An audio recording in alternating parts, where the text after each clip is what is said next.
Good evening and welcome to the regular meeting of the Orange Board of Finance. We'll call the meeting to order at 7:02.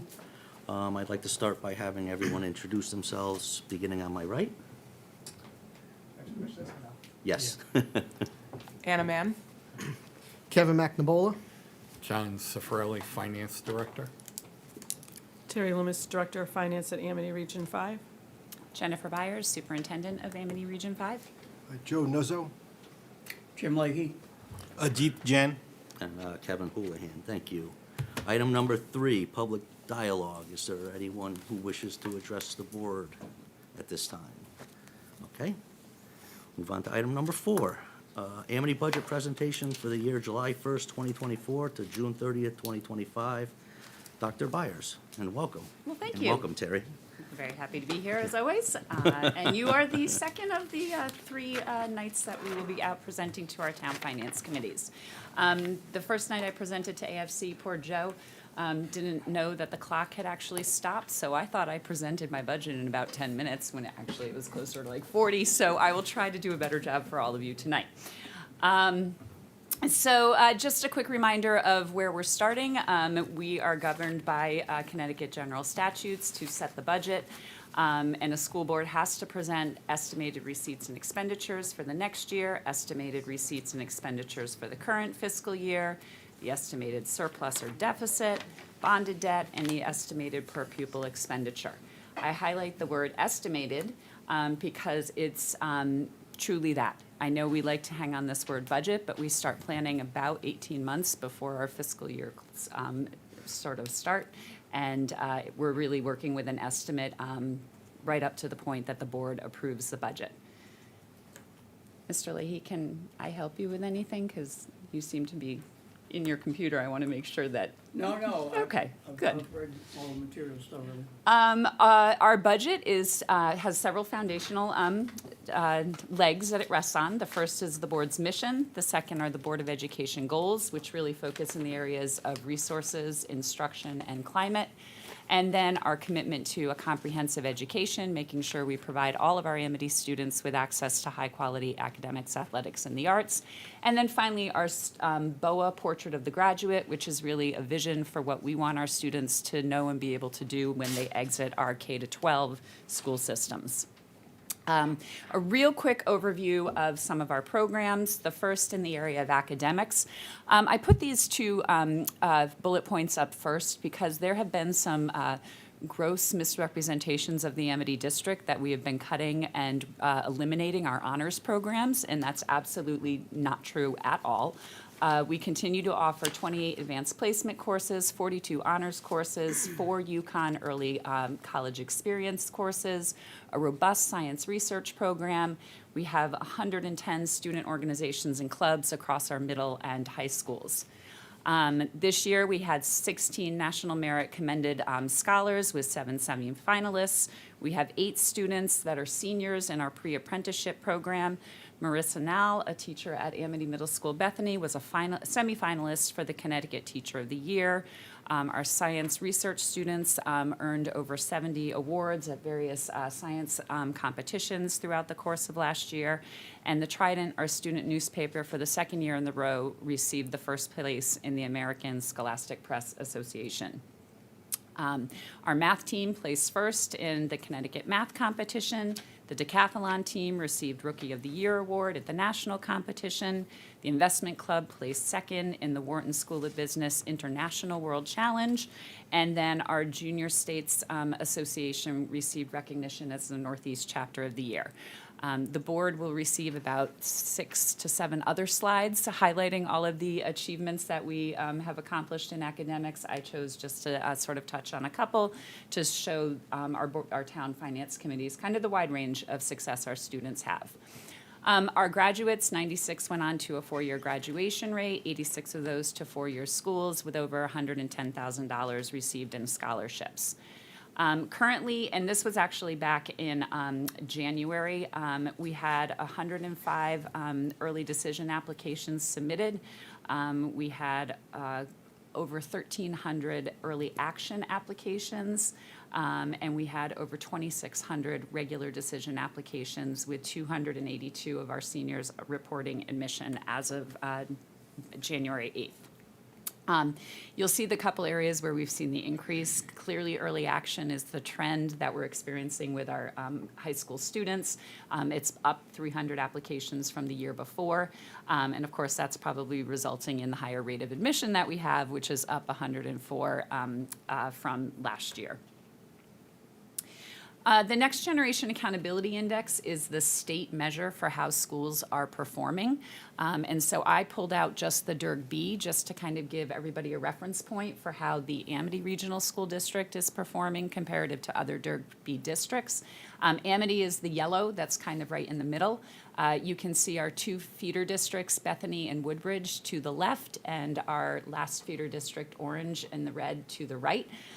The other thing that I'll point out is that the number of districts, sort of with that score of 83 to 80, is a pretty wide swath. So DIRG B districts perform fairly consistently with each other, as does Region 5. And again, it makes perfect sense that we would be positioned pretty much right in the middle of the 3 elementary districts that are feeding into our 7 to 12 district.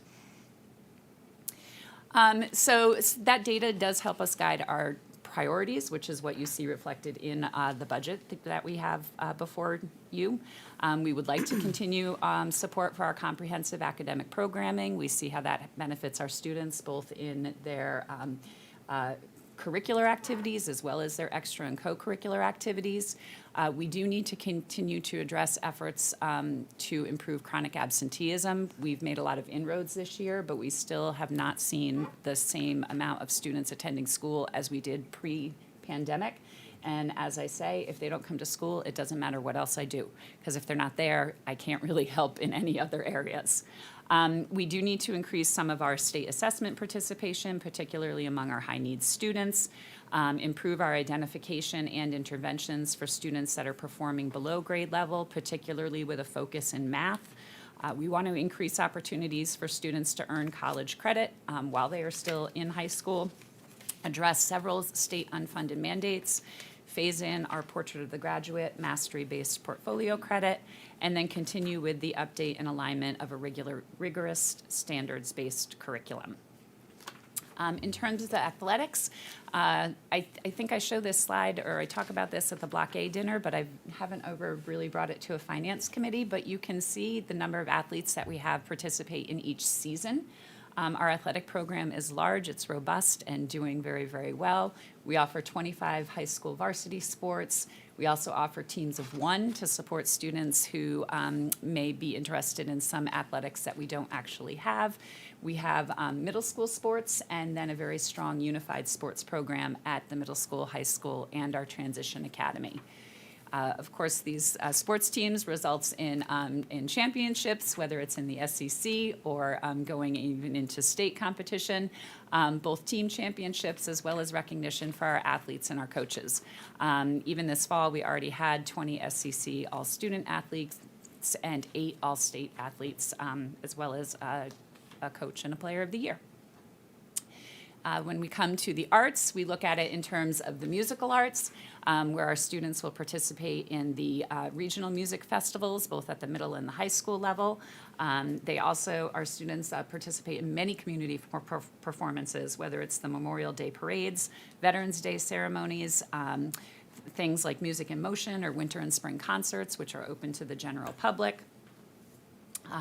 In the visual arts, our students also enter competitions and are recognized for photography, painting, mixed media, drawing. And you can see that we have been recognized in the Scholastic Arts Competition, the SCC Arts Competition, and the Cass Arts Awards.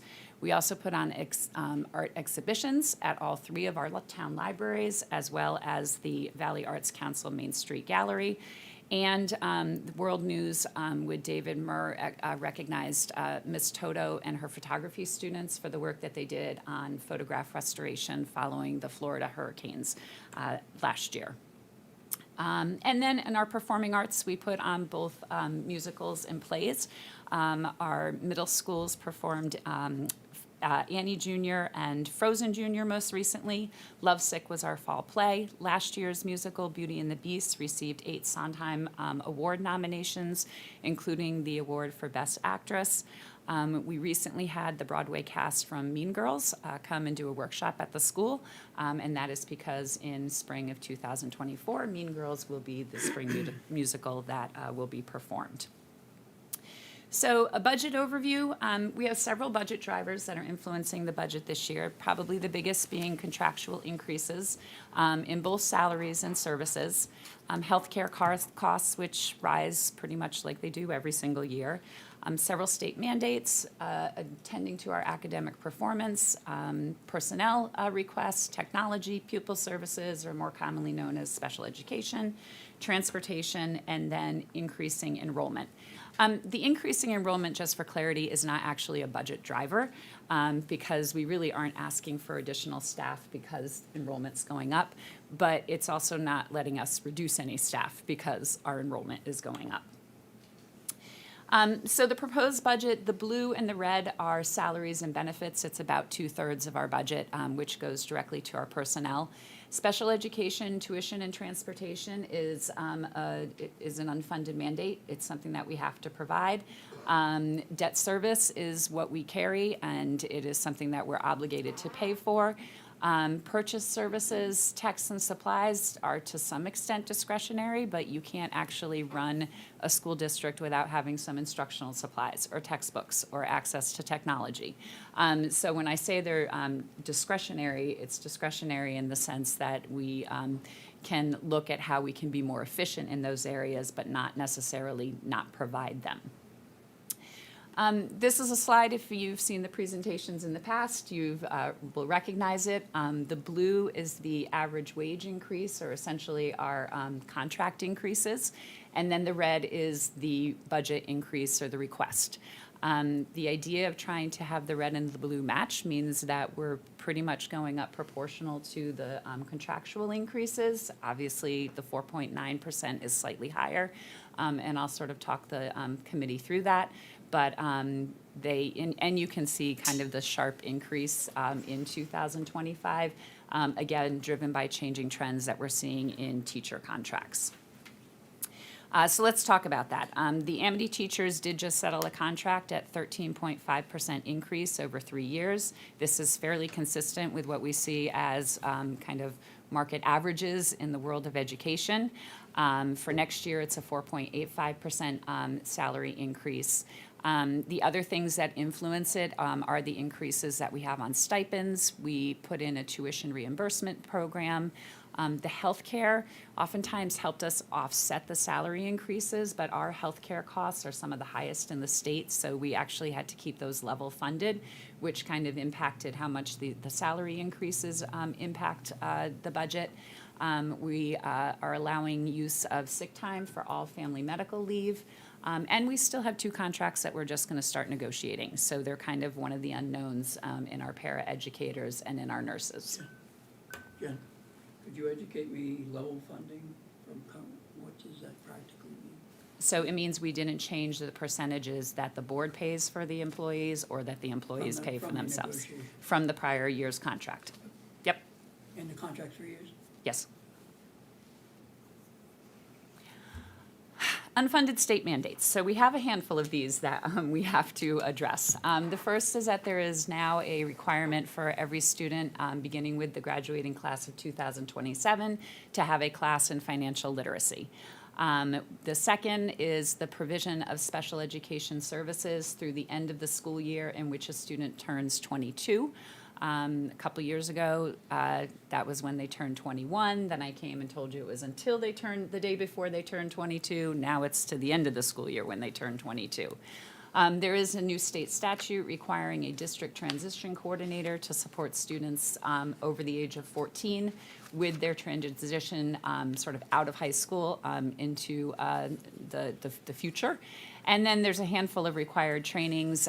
They don't really have a huge budget impact other than they take time and then staff to sort of figure out how we're able to provide those. We also have 2 unfunded state mandates that we're sort of They were delayed. The first are the HVAC inspections that we have to do for all of our school buildings, and then the second is that provision of feminine hygiene products, which you may recall from last year. Could I ask a question on this slide? Sure. Unfunded state mandates, and I see the word required. How do they get to the point that they? How does it get, thank you, how does it get to the point where it's required? Where's the genesis of these thoughts that come down as state mandates? To the extent that you know. Well, I don't. I'm not a legislator or a senator, so I can't really tell you that. But presumably they passed that based on Oh, feedback no, they from had their to pass it, constituents. but I was thinking perhaps there's an outside force, perhaps even the Department of Education, I don't know. I just wondered if anybody. Yeah, well, I mean, the way that it works is that the legislation passes the laws, the State Department of Education then implements those laws, and they, But where do with they the get the onus- idea? I'm a rep or somebody like that. yeah, they- it's from, so for example, the right to read Yeah. legislation All right. was brought by legislatures, actually up in my neck of the woods, near Okay. Danbury. And it was focused on, early childhood literacy and a response to, kids not being able to, especially coming out of the pandemic, being able to have access to early literacy as much as they wanted them to. And so, once you get the Education Committee brings forward legislation, and then the State Department of Education is then tasked for implementing that legislation, and they So come up there's with a not whole one plan. funnel, it just could come, it sounds like it could come from any I mean, state legislator or something. Most of, like- the the impetus can come from any state legislature, but most of them come through the Education Committee. Okay. And then the CSDE is kind of tasked with figure out how to make this happen. And so Okay. CSDE No need says, to- I we just wanted to can get it. probably roll it out by 2024, or we can, usually they say, we'll roll it out now, and then they give us a year or two reprieve because nobody can roll it out right now. Yeah. So that's usually how it works. Thank you. Sure. Okay, so personnel fiscal impact. In a nutshell, we are looking for 3 teachers, a middle school math interventionist, a math interventionist at the high school, the financial literacy teacher, and the district transition coordinator. Obviously, the last 2 are directly connected to those state mandates that I just mentioned. The first 2 are really connected to the need that we continue to see that our students are still struggling, probably from the pandemic, in meeting grade level expectations for math. So with respect to the math interventionist, at the middle school, generously, the board and with the support of the community, we added 1 teacher last year who shared between the 2 middle schools. So far, that's working very well, except for the sharing part. The teacher is supported by a paraeducator who's in the middle schools on the day that the teacher isn't there. What we would look to do is to reassign the current paraeducator and actually have a teacher working directly with students so that each middle school would have their own full-time math interventionist, modeled very similarly after our reading intervention program that we have, which has resulted in higher performance in reading than what we see with our math assessments. Sort of parallel to this, we would add a math intervention teacher to the high school who could be responsible for the data review and scheduling students for math intervention. The challenge that we face right now is the way we provide intervention at the high school is we do identify the students, and then during study hall, they can volunteer to go get their math intervention. The success rate of students who are struggling in a subject voluntarily going during study hall to go get help in that subject is not very high, which is why we probably have somewhere between 60 to 100 students that we think we could identify who are performing below grade level right now in 9th and 10th grade. They would also direct the work of those math intervention tuners, so hopefully making sure that the intervention that's provided is much more targeted to the needs of the kid. The financial literacy teacher, again, it's a state graduation requirement. We currently have 2 full-time business teachers. They offer a variety of business courses, and if we were not to add a financial literacy teacher, the number of sections that they would have to teach would go from 6 to 15, essentially decimating the entire business department except for teaching financial literacy requirement. So all those other classes would probably not be offered or would be offered in a very limited amount. And then finally, the district transition coordinator, again, a state mandate connected to services for special education students. And it's really to transition the activities from college, for college, career, and community readiness. There are some other positions in there, including educational interns. So these are students who are in our schools of education at our universities and colleges who come in and support the school by providing substitute support, direct support for students. Oftentimes, they become long-term subs for us.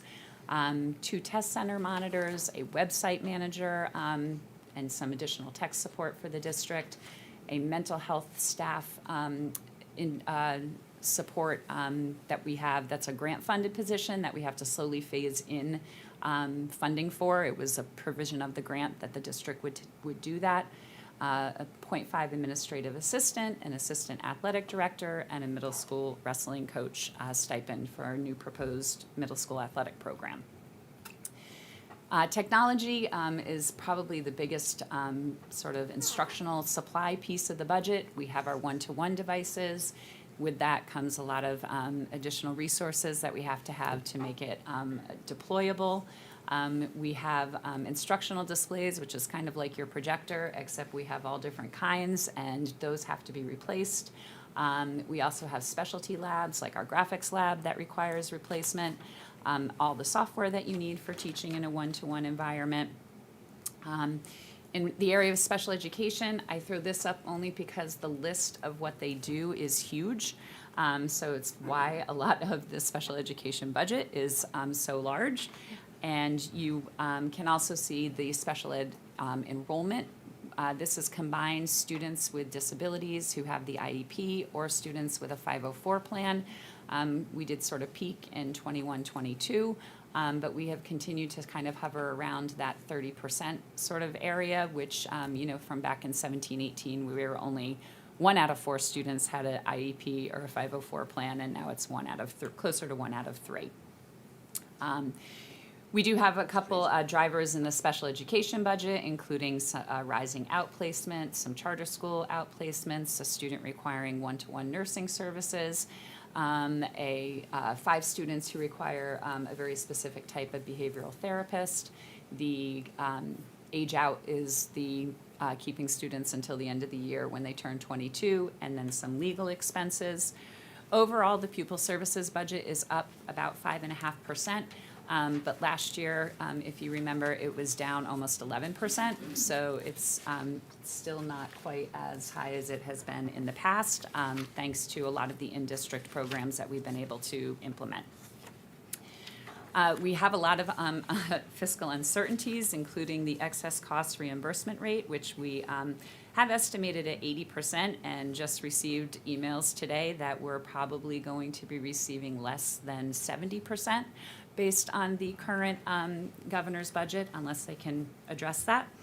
We have 34 outplaced students, so the variability in what the cost of their outplacements can change. Unanticipated students moving in to the district, and then unanticipated outplacements from the elementary schools when they start to transition up into 7th grade. We have added 1 additional bus, specifically because of anticipated increased enrollment from Lascana and Firelight Commons developments. We know that the Orange Board of Ed added the bus for this current year. We've been able to sort of push it off, which has worked fine because they're not really occupied yet. But we are starting to see enrollments of students from specifically those addresses, and we, at the advisement of our transportation coordinators, have added the bus in thinking that that's going to be impacting us soon. Our capital improvement plan is built both as part of the 24-25 budget. You can see it has a lot of really exciting things like pipe insulation repair and boiler controls, and our CNR account. If we have any unexpended funds sort of in priority order, we would be looking at renovations to the middle school media centers, following the renovations to the high school library media center. looking at some replacement or refurbishment of our bleachers in the high school main gym, some corridor flooring, and then also really looking carefully at our tech infrastructure. We replaced the infrastructure about 5 years ago. It was necessary because we really couldn't operate the district efficiently. That does have a shelf life, and at some point, we will have to replace all the servers and the switches. The first infrastructure replacement was slightly over $1 million, and so with the rising costs that have come out of COVID, we anticipate something at least equivalent, if not more than that. And so we are setting aside funds because honestly, if the technology fails, the entire district is completely unfunctional. And then we have identified a couple things that, very small items, if we happen to have end-of-year funds. The 5-year projects, we have sort of put in a 5-year plan for furniture replacement. That's discretionary for the principals. Some significant concrete repair that we kind of move from one school to the other. Parking lot maintenance, the dust collection system in our woodworking shop. We've had, obviously, the middle school media center upgrades, the gym lights, sort of like the stage lights that we have at our middle schools. We know that we had some problems last year, so we would look to replace those over time. The walking track up at Amity Middle School Bethany. And certainly, there's a much more detailed 5-year plan in the budget that lists out everything. This is just a reminder that statutorily, we can set up to 2% of the unexpended funds to the capital non-recurring fund for future capital items. That would be the amount that we would look at some point in the early start of the school year, September 2024. Oops. Like I said, we have a 5-year technology plan where we really do try to sort of stretch the technology requests out over the 5 years. It includes teacher laptop replacements, the Promethean boards, security cameras, and the infrastructure replacement. And a 5-year textbook plan, again, trying to make sure that we keep the textbook account somewhat level so that way you don't see wide fluctuations when we have to purchase significant number of new texts or online resources. Our debt service is going down. We're extremely fortunate that it's going down because it is to some extent helping to offset the impact of the teacher's contract. And that's one of the things that I think we're lucky for being a regional school district, because you wouldn't see that in local districts. Our average daily membership is going up. And of course, for Orange, the bad news is yours is going up more than anybody else's is. And I imagine with those 2 new developments, that's not going to change. So you are seeing a swing in the percentage of students that are coming from Orange, which of course is driving the budget. And so the current request is an overall 4.9% increase from the current school year. You can see how it impacts the individual towns. As of right now, Terry and I keep an eye on sort of what's going on statewide. So the average superintendent's proposed budget increase is 5.2%, but you can see the range from anywhere from 0.9 to over 8%. You can almost see the split between districts that have recently negotiated new teacher contracts and those that are operating under older teacher contracts. When we look at just the DIRG B average, again, we're slightly below the average, but the range is very pronounced, and I do believe that our 4.9 is, again, in large part offset by that decreasing debt service. A couple important dates. So my official presentation to the Board of Education is on February 12th. So that will be really and truly the final superintendent's proposed budget. We will likely have a Finance Committee special meeting prior to March 1 for the Finance Committee to adopt or to make a recommendation to the board. The board will adopt the budget hopefully on March 11th. We have our district hearing on April 8th, the public meeting on May 6th, and the anticipated referendum on May 7th. I am also going to hand to you your invitation to the Elected Officials Day. I know that you have missed the deadline, but I will take an RSVP tonight. Excellent, thank you, Mr. Nuzzo. Mr. Nuzzo attended last year. I have not heard from anybody else, but I think it's really challenging to make decisions about a school district when you haven't been inside of one recently, because they are remarkably different than what they used to look like. And so if you would like to come to the quote orange day, which is this Friday, I would need to know tonight if you're comfortable coming to the quote Woodbridge Day. If you could let me know by email tomorrow, we'll make sure that we put you onto the head count. What's that, Joe? And Yeah, I'll put your Ms. workshop. Loomis and I will be very happy to take questions. First, since you mentioned the day, it looks like a set agenda. We have, February 2nd, we have an all-day workshop here. And just for myself, I would love to do this, however, Well, I come have on a. Friday. It's not too late. No, it isn't due till late. I have a, let's see, a standing daily appointment, and it's right in the middle of these, so I leave at 9:30 and I get back around 11:30, so it doesn't look like it'll work, but I would love to do this. I would particularly love to go to the middle school in both Orange and Bethany and understand a lot more how math is taught today and how it translates to the needs that we see increased in this budget. Having spent 6 years teaching at that level, just yesterday, Kevin. Hey, they have an opening, Jim. That's right. Hey, is that right? Right? I don't know. I got a couple of quick ones. When you mentioned stipends, are they large?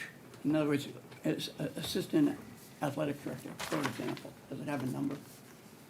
Yes, in this, it's $15,000 for a Okay. year-long position, so Okay. figure out. No, that's good. Stipends, right, are usually by fall, winter, spring. Yep. So we'd sort of look at it like $5,000 for each of Okay. those periods. Okay. All right. Kevin, I prepared some materials, but I'd be happy to follow your lead on how you want to handle this. No, if you want to go through yours and then we could have questions after everything's presented, that's. You good with fine. that? I'm fine with that. Okay. I need help. I need to project. Which type of cord do you need? 'Cause I have The one that goes, that made yours go onto the screen needs to go here. But I think you have to take off. Here comes Chris. Hey, Chris. Take the adapter Take off. the adapter, I think. Let's give it a look.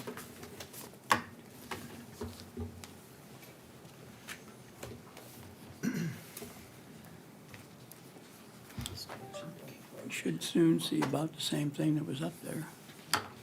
Okay, that's just the same Before you file. go, can I just ask a question? Sure. What is the average cost of, I would say, like, for example, the teacher's contract? How much do the teachers have to pay for their insurance? They're at 25%. Yes. 25%, which is around the average of what all of the settled contracts, the CBAs are, between like 23 and 25, right? It is probably, the teachers tend to be the highest, everybody else sort of follows Follows suit, along. slightly below them. But certainly compared to what we see in other districts, it is extremely high. Yep. I would just say that, speaking from experience, it's more in the teens in other What does it towns. mean to have any of those percentages? So to start with 25 and So that means that a teacher has to, when they take the insurance from Amity, they have to pay 25% of the cost of that insurance. Oh, In okay. addition to the high deductible health plan, which is what Amity offers.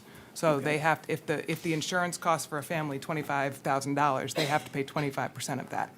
Yeah, and the value of a is health. that approximately what, a good number, 25,000? It's probably higher than It's that. probably so higher, it's 5,000 or probably more 6,000 or- 32,000 It's more like now? 32, 35. For a Yeah, family, for a family plan. insurance plan. For a family, Family medical plan, Yeah. yeah. really? Yeah, Yes. Yeah. And this is. And most towns, I don't know what, Cities, yeah. I don't know what Orange Our pays. medicals, we have a high deductible plan in my city, and the family plan is valued around 32 to 35. And what do the employees pay percentage-wise? Cost share, they take right around 12%, yeah. So half of yeah, what our yeah. teachers pay. right around 12%. So 25%. So Anna, educate me. First of all, what's I'm the not a- an expert in health insurance. Share but me what, you I'm know. happy to tell you what I Terry, do what's know. the average salary about? Do you know? For a teacher? Yeah, yeah, in this proposal. Well, an MA 5 or 6 is like 62,000. Well, in last year's when I asked this question, I heard 80, so something feels Yeah, like fun. I didn't calculate. Okay, that. that's That's the fine. high end, For yeah. staff, and we've had such turnover. Yeah, remember that Yes, once, that if it's the same. if you try to hire at, Lower, less Roger that. experience, you're gonna You have never an know, average particularly if trending you got down. an experienced person and they, yeah, okay, got it. Yeah. And- Bouncing around. And Mr. Leahy, our new contract Yes. and the old contract are all online at the Yeah. Amity website, so you can get into all of the details of How much? the salaries, Okay. the stipends, the health insurance, everything is in the contract. Roger And it's that. posted online. Got it. But since it was raised, I'm trying to get a feel for what it means to have that, news to me, that there's this cost for healthcare for a teacher at Amity. So I'm gonna, whatever the number is, let's just say it's 80, all right? Just pick a number, right? You have fed tax, you have state tax, right? When you pay this, and let's just say, Anna, 25,000, let's call it $6,000, okay, 24%. Is that off the top, or is that basically take-home pay that you're paying? Terry's gonna be better at answering that question. Taxable deduction from your paycheck. So if I had 80, it would be 74 before I had taxes off of it? But still, it's a pretty good chunk. It's not take-home pay, but it's take-home pay times 1.33 or something like that. Okay, Roger. Okay, I didn't know that. That's a good thing to know, thank you. Yeah, and it looks like in the budget for this year, the medical and dental insurance is going up 11% Yeah, in the budget. Is that based on trend in claims driving that? We're running very high this year for claims. We're actually over budget. we gotta Yep. have, Yeah, my mics mic is on, on. guys. Yeah. Just leave it on, Terry, you don't have to worry Yeah, about there you go. on and off and stuff. We're Yeah, it's a- actually over budget this year for claims right now. Yeah, you're projecting to be over budget, yeah, 4.4 million, right? Or 4.5 million, up from 3.9 of last year's actual, so that's pretty significant. I don't think you were there in November, but Jay, I think his name's Fiorello. Yeah, He, from Brown and Brown, yep, yeah. I know Jay, We had a yep. whole bunch of very strong claims early in the year that got to their max. And what you saw happen in the last month, December, is we had budget, 500,000 or something, and it came in like 300,000. It was like 210,000 to the good. yeah. So what it meant was we were at 108, if I remember right, and now we're down at 103. We're hoping we come back down. All right, in the last 4 or 5 years, we've not gone over the budget, but it is a risk. Right, For right. which, that's why we have the reserve, right? I Yeah. mean, that's the gig, right? Yeah, that was gonna be actually my next question. Yeah. Is there any intention of actually utilizing any of the reserve to offset the increase from last year? Or is that possible? To offset the increase, then we Yeah, would just be, the projected increase, yeah. no, we would then just be lowering the reserve below 18%. We're already at the lowest level recommended by our consultants, and being a smaller group, we're more subject to volatility, so Brown and Brown is making that Yes. recommendation? Okay. Okay, I'll go to those presentation then, Kevin. But one more, since you brought that one up, Kev. In the past, and perhaps the way past, there were a number of updates on the budget of medical and dental throughout the budget process. Like you said, you started in November, perhaps even earlier. When are you anticipating further updates from Brown and Brown? mid-February. I told Okay. them that I would need, if they thought there was gonna be any changes to the projection, mid-February. So when the finance committee has to take that vote, we have the very latest projection available. Okay. And I think there was a February, was it 12th, Jen? On that February slide? 12th is when I present to the board, but that's not when the finance committee has to act. Roger that, but will you have, No, I'm trying to tie probably the two. not. You I'm probably trying to won't. give as much time as possible for that estimate to be as, So you have more time for Yeah. good news to hit the skids? Okay, yep. okay. Yeah, even in February, you're gonna get the latest actuals probably through the end of December. It's usually how it Right. works. Yeah, So it's a half a year snapshot, basically, yeah. no, well, Still better than having I just want to know through when they were September, going to get it. October. Yeah, it's and, better. Yeah. Okay, listen. in my judgment, we spend all day looking at not the entire, but all-day workshop. It's February 2nd, that's the date we were just talking about. And we spend that amount of time analyzing. I got the mic on? You're all set. Okay. I just need to,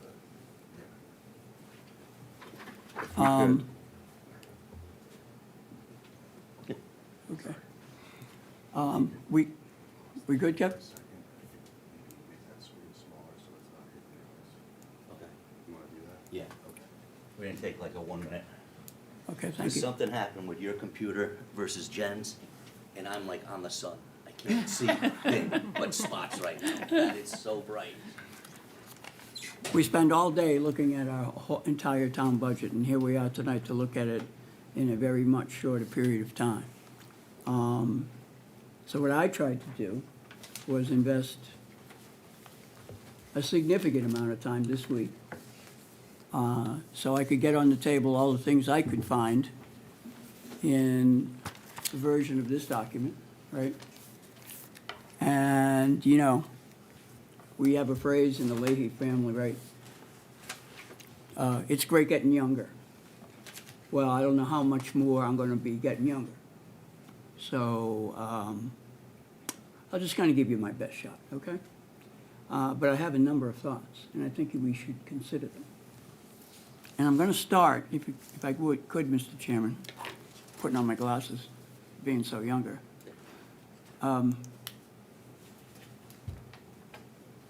I want to start with some things we talked about last year, all right? This is the agenda page.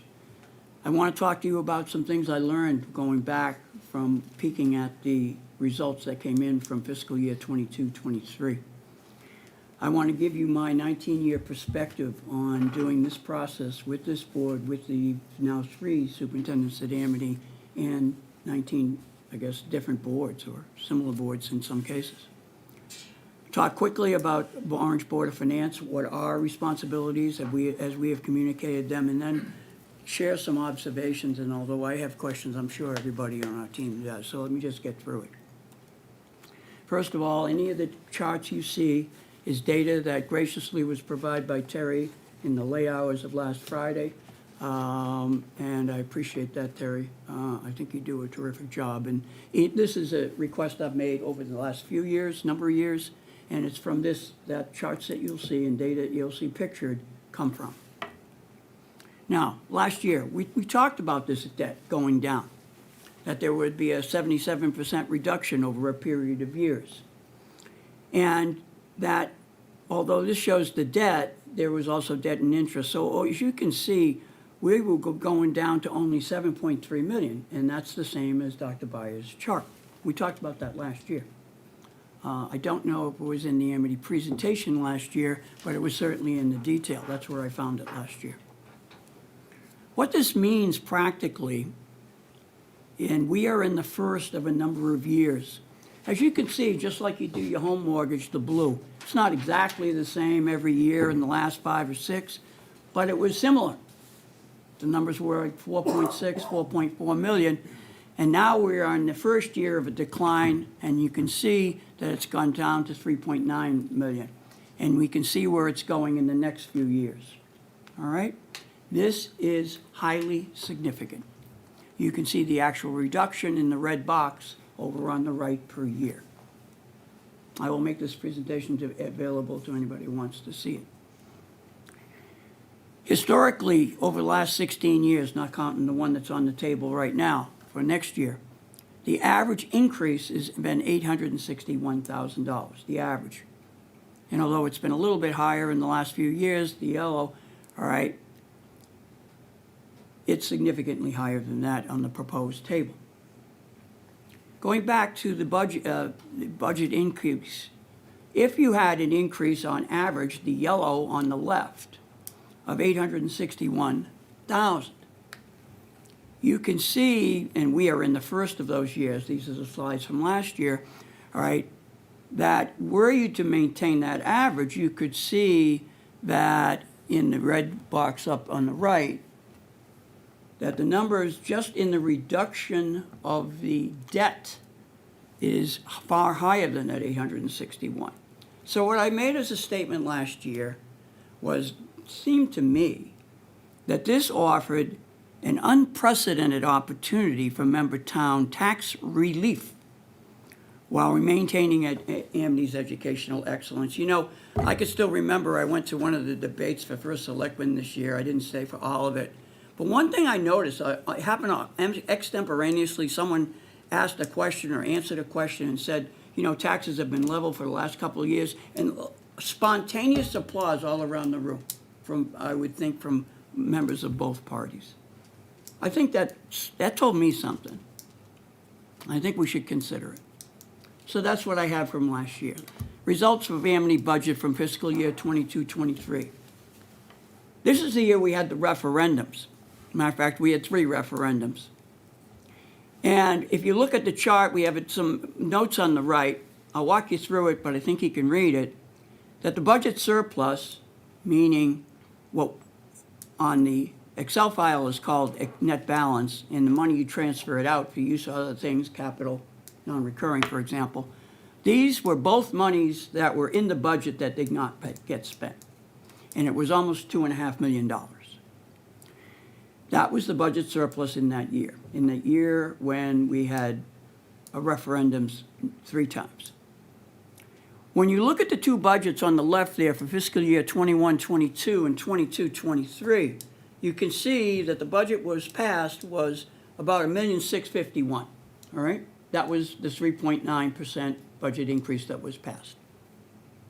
Now, when you see that you have a surplus of $2.487 million, in a year that your budget was $53,349,805, middle of the page on the left, you subtract the 2 to find out how much you actually spent.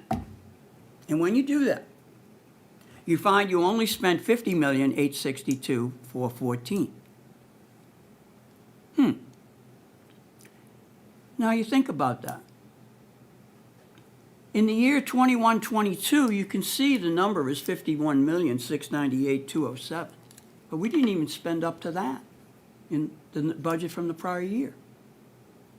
And we didn't spend up to that by $865,000. $35,000. Thank you, Kevin. This is just the data. Just the data. It is what it is, which means that you could have got by with fun, you know, I'm not saying let's scrape it to the bone here. I'm just saying the math says that you could have got by with 1.62% less, which is why I created this chart, to visualize that. We started with a superintendent's budget in that year of 4.99%. The Amity Finance Committee accepted or passed, I guess is the right word, 3.99%. You can see it right there. And then the first referendum didn't pass, the second didn't, and the third did. The Orange Board of Finance, who've been dealing with the 3 superintendents over these 19 years and have a discussion of what they would support, was 0.41%. As you can see, the actual amount for that particular year was negative 1.62, like I said on the prior page. And on the bottom of the page, since I was thinking about it, I just put down there so all could see what the increase would have been for 4.99. You can see the 2.579 million in the left on the bottom of the page. And you can see the negative number of 830-odd thousand on the right. So that's just the data for that one year. And now that the results were in, because we don't have the results for this fiscal year right now, because it's 23-24, right? But this wasn't a one-time thing. When you go back over all of the last 5 years, you have a similar story. You can see the blue was what OBOE was approved, and frankly, not only OBOE approved, it was voter approved. I see I could have an edit on that, all right? But you can see what this Board of Finance supported, and you can also see what was actually spent. Now, we understand the idea that you can't, do a budget on a bone. Nobody, your house budget like that, we understand that. But this is the data, okay? Not only that, if you go back over all these years, what's this chart saying? Well, let's take a look. What you see is all of the fiscal years in, gosh, it must be 15, maybe more. And you see the budget increase dollars for that year. Okay. But then you see in the orange what the surplus dollars were. And just like in 22, 23, when you have surplus dollars, the 2.4 on the far right, 2.487391, when that orange number is higher than the increase, you could have gotten by with the prior year's budget with 0%. It's happened in every single year but one, in the middle of the page there, and only then it was just a little bit less. This is not saying nothing about nobody, it's the data. Okay? So let me give you a quick thing of what I would do with a seventh grade class. Not that you're in seventh grade, but I have had people come up to me and say, Jimmy, I don't understand this budget to budget, actual to budget thing. So here we go. In a year, you have a budget. It's either going to get spent or it's going to be surplus. It's the only way it could be. And in the next year, you're going to have an increase. Well, it's going to be an increase on the other budget, right? And that's what a budget to budget increase is. Take the whole thing from one year, move it to the next year. The actual to budget is when you say, hey, wait a minute, there's another way to look at this. And industry does this. And that is there is an actual to budget increase. And in fact, Terry and Jen track these in your document, in the footnotes. And there's something to be said that at least understand, and I want everybody to understand, there can be and often is a significant difference, particularly when you have a large surplus, right? Because the gap of that green will expand it. So let's take a look at where we are now in this year. We know what our budget last year was. We know what our budget is there. We know the increase was 1.202 million, right? It was a 2.25% increase, which had that amount of money, right? 1,202,954. But we also know that there was a surplus from the prior year. So when you're thinking about what the actual to budget is, you have to add that 2.4, basically the green, 2.487, to the yellow up above it, 1.2. And that's where you get the number in the second line from the bottom, which was 3.6 million. Which then shows you that the increase from what you spent in one year to what you have budgeted for the next year is actually over 7%. It's just the data.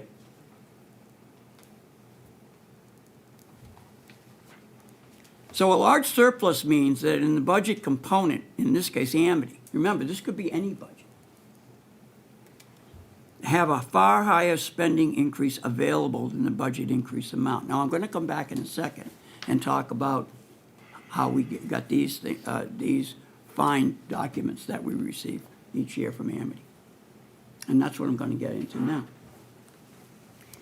Every year, here's one from this year from Dan and Terry. Highly detailed, highly detailed, data rich. I think every assumption is stated probably more than once sometimes. There is a tendency to use the word risk when there's any degree of uncertainty. And there's commentary always added for clarity. All right? That's the way I would summarize it to someone who asked me about that document. But I've been doing this for 19 years. And I have some yets about it. And what I see in this document as bullet points, we're saying a budget-to-budget increase of 2.673884, a 4.9% increase. Jen's already told us that. Debt service is down. Jen's told us that. 433, 964, it's right there. What's important to think about is this. We don't have any control over the debt service number. So your non-debt service increase, in other words, what your increase must have been in everything else when you have a negative 433,964 is $3,107,848, which is 6.2%. And I have a chart on that later if you want to see the numbers. As Jen mentioned, there's an FTE request for good and just reasons presented of 58 positions, I believe it is. And the impact to Orange of this proposed superintendent's budget, as mentioned in the detail that Jen presented, was $1,715,488, I think it is, 489, which is a 6.57% increase to the taxes in Orange, right?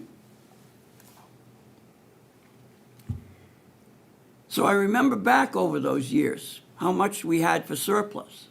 And in the last 4 years, we see that we have an average of 3.1 million surplus. Every year, we've come in with one of these, okay? And that's the average.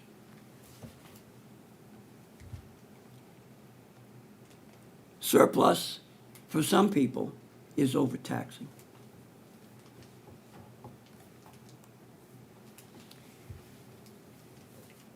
I have also heard from people, and that's why I dug out this chart, and I've heard it at the Amity Finance Committee meetings.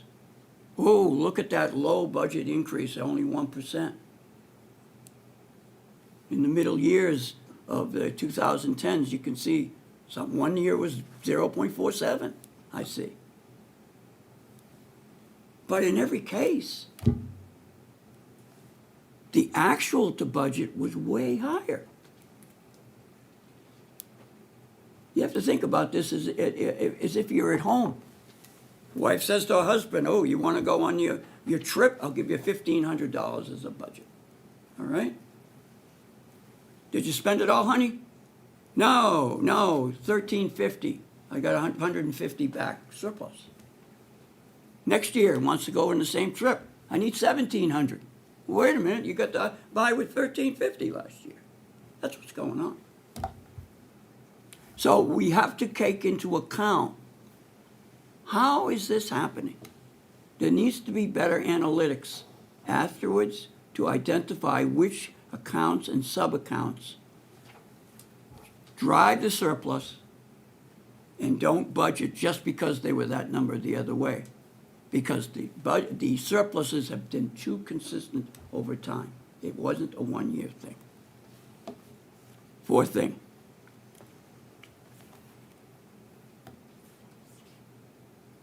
We are not paid people who are on this board. We have two responsibilities. We've stated them at all of our meetings on town budget hearings. The first one is financial planning is a balancing act, we call it. We all these growing requests for services, infrastructure, can't do as many roads as many people want. Public safety, don't have that, it's kind of critical. Community health, our schools, all right, and adapting as a town, just like the education has to do, adapt to state mandates and stuff. And we have to balance that with taxes, right? And we don't get much state funding, just like your budget, Jen, doesn't get much state funding, all right? There's our percentage from last year. One of the things I went back and did is I said, what does it cost to educate one Orange student? Now, if this is within 5 or 10%, I'll be happy, but I will tell you that it's analytically sound. Or I'll at least show you where I got the data and the assumptions I made. K through 6. I took last year's budget, all the budget numbers you see here are for 23, 24. The number of students, I divided it out. And it was a 7-year program since it's K through 6. So you times the 7 times the 19,720, you get an aggregate number. Over on the Amity side, what I did, Terry, you probably don't recognize that number from last year's budget. I took a percentage, I think it was 97.9% was allocated to the towns. So I took 97.9% of whatever that budget number was, okay?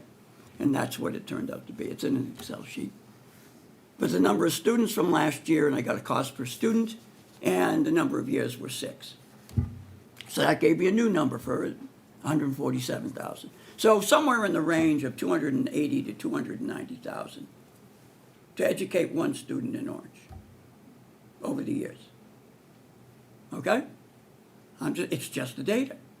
Now, could be if you go in the past, the number would be lower. If you go into the future, the number would be higher. So it's a ballpark number, right? Second responsibility, and I've even heard when I was over at a few meetings at Amity where there was some students there commenting about the theme song of doing more with less. To me, it's nothing more than what you do in all aspects of your life, you know? Where do you get gas? You go to Costco, right? You're not saving very much, but you go there, you always look at the sign, oh, I got the cheaper gas, right? You're not going to take the more expensive flight. You can choose more expensive options, but it's what you do in decisions you make. And that's what we do by asking questions.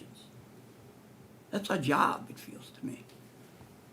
So, we've also used this document to show what a difference it is over 10 years compound interest. 10 years at 1%, you're at 110. 10 years at 4%, you're at 148. So when I start seeing numbers like 4.9%, or I see numbers like 6.2%, which is the actual percent increase of non-debt spending, the controllable part of your budget, or heaven forbid, the 6.57%, were that to be across the board here at Amity, here in Orange, over 10 years. I mean, it'd be great if it was a CD, but if it's taxes, it's spending, Joe, right? Another story. Speaking of taxes, the average tax from the town budget hearing last year, here in Orange, we spend $8,040, which means this translates to $670 a month in your tax bill, which is take-home pay, the old Billy Joel song, right? Right? So, if all budgeting were similar to this Amity proposal, then in next year, taxes would increase somewhere on the order, for the average, $400 to $500. It's just the math. Okay? Now, I went, or didn't attend, I watched it on Zoom, I guess it was. This was Amity Board of Education member training last December 5th in 2022. And these were two of the slides.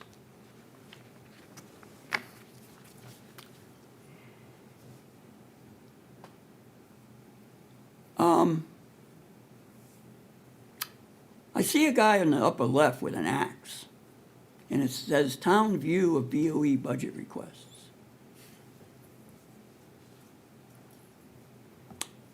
I see a second slide, Town View of BOE Official Spending.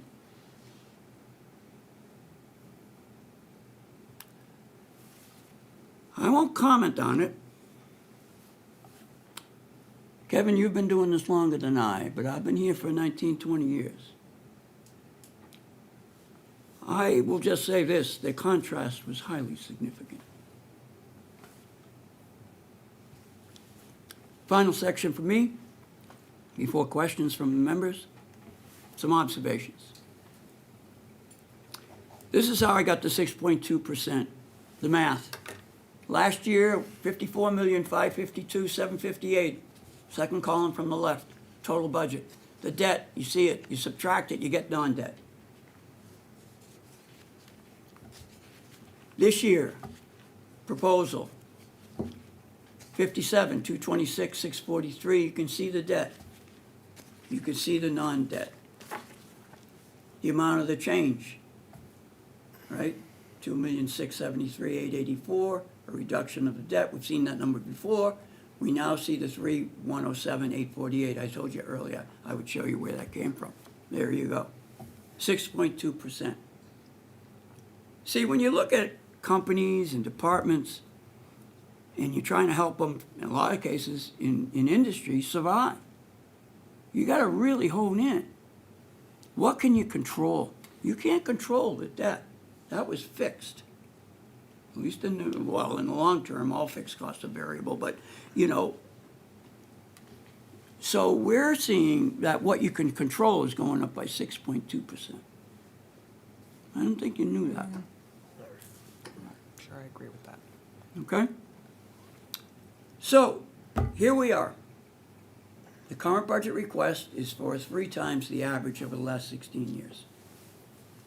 It is the math. So we take a look at the student population.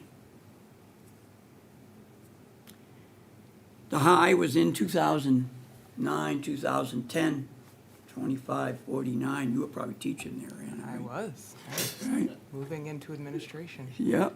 when we had 1,660 kids in the high school, 1660. How many do we have now? about 1,375, Okay. much more comfortable. We've got a Bates College in 1660. high school. That's where I went to school. Anyway, you could see it came down, kind of flattened out there a few years ago, then came way down, then it's come back up, maybe it'll rise back up, okay? But you can certainly see in the last 2, 4, 6, 8 years, we've been under the 2250 number, all right? What's the significance of 2250? Well, I don't want to get off on a tangent, but you do have a contract with your guidance contract, and it says you have to have one guidance counselor for every 250 students. And the reason Kevin and I remember that is that got added back when, probably on one of the high numbers. When, It was 2008, no, okay, thank Kevin. because it was when All the right, banking crisis hit. Dr. Brady still had his staff. yeah, yeah. So anyway, it's just a Just number. to clarify, I don't know if that's the contract or if that's what the regular, or the average for the counseling is. I think the contract at Amity actually has a lower number. It's not 1 to 250, but we won't go down that rabbit hole. Well, we could take it as a next step. Maybe later. Okay. We have other more important things to Okay. discuss tonight. Here's the FTEs. And you can see that 2009, 2010 over with the number there. And that stayed flat for 11 years. And in the last 6 years, it's gone up 21. And now we have a proposal for 7.58 increase for reasons that Dr. Byers has presented. I wanted to find out, okay, let's do the math. What's the impact of adding these? We can talk about them and all that, but what's the math? So here's the math.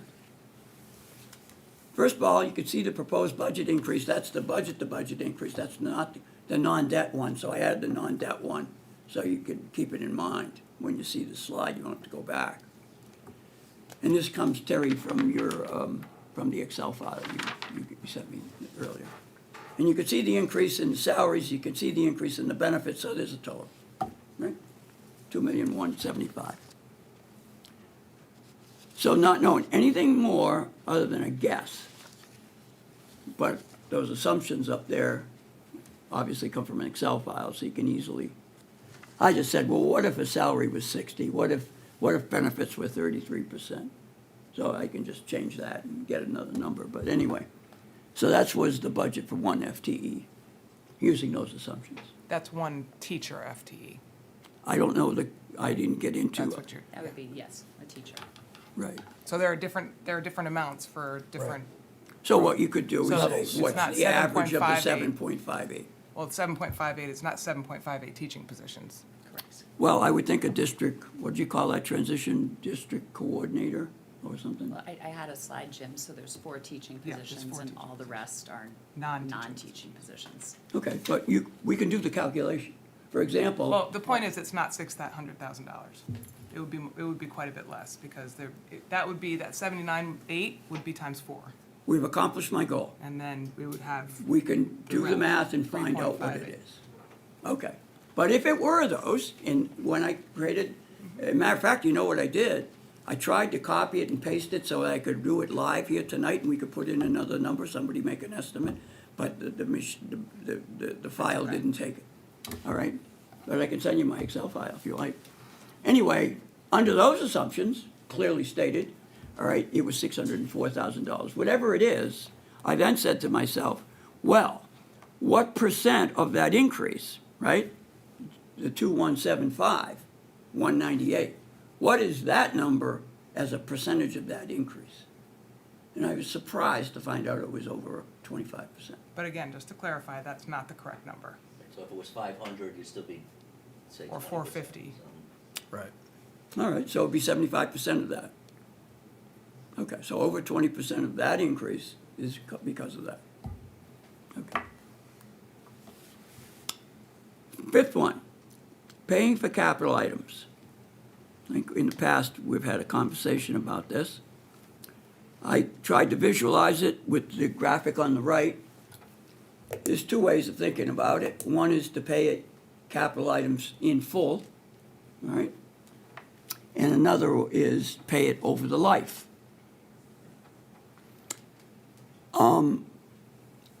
What is true, in my judgment, that if you use the in full method, this will tax residents for the use of the capital item in 1 year. So what I tried to visualize in the lower right is we have people in the blue who are here in orange and they're gonna be here for a while, or have been for a while, or will be for a while. They're all the blue people. They're there from years 1, 2, 3, 4, 5, up until 20 or more. Then you have the yellow people, they drop in for a period of time over that span. And then you have people who are here for like 1. And the point is this. When you have an asset that's over an extended period of time, to charge tax, the people, budget for it, which translates into a tax for people, in 1 year, everybody who pays the tax in that 1 year is footing the bill for the extended life of that asset, whether it be 5 years, 10 years, 15, 20 years, whatever it is. All right? So, So I think with that, you're talking about like, thinking the capital non-recurring budget, you have some major potential roof repairs. I think he's talking about the bonding component. You I talking would about the bond bonding that component? Instead of using it out and use the capital non-recurring for smaller items. that's probably a conclusion, but to me, the first conclusion I come to is in a real way, in my judgment, it's unfair to tax residents in 1 year for capital has an extended life. 16%. It's just not right. Fund balance, 16%. It's not a math thing, it's just not right. In my judgment. And Kevin, you were the one who talked to me about this over the weekend. Would you take this one? We're just trying to match, financing things, we probably wouldn't do a 5-year bond, but, the longer-term assets, you wanna match the the expense to, the life of the asset, especially the roofs and other things. That's what we talked about. Instead, you're not gonna pay, and I think one of the things was also the field that came up, and there was reserving money every year for that, so that, just bond it. It's good for 20 years, and, because otherwise, everybody's paying. But field is something that gets used and it's almost like a consumable, right? So you do have to then Yeah, every- redo it. Every 10 years, you Later have on. to redo a field. You have to now. It's every rebond, 10 years you gotta do it? right? Yeah. So it's not like The a, turf it's not fields, like every a, 10 It's years. not like a roof. Yeah. a roof or a building. Okay, well then I'm Because it's wear and educated tear. on the field. I thought they lasted. Well, roofs and buildings That's wear not- and tear too, Anna. Not, but people don't walk on the roofs and run and throw. That's the method by which they accumulate wear and tear. Yeah. But my point is that based on the way that you do capital non-recurring versus a Bond. more consumable type of thing. I wouldn't like call it. $1 million track a consumable. If you've ever run on a very terrible used track, then you would. I used to run at Cinders, all right?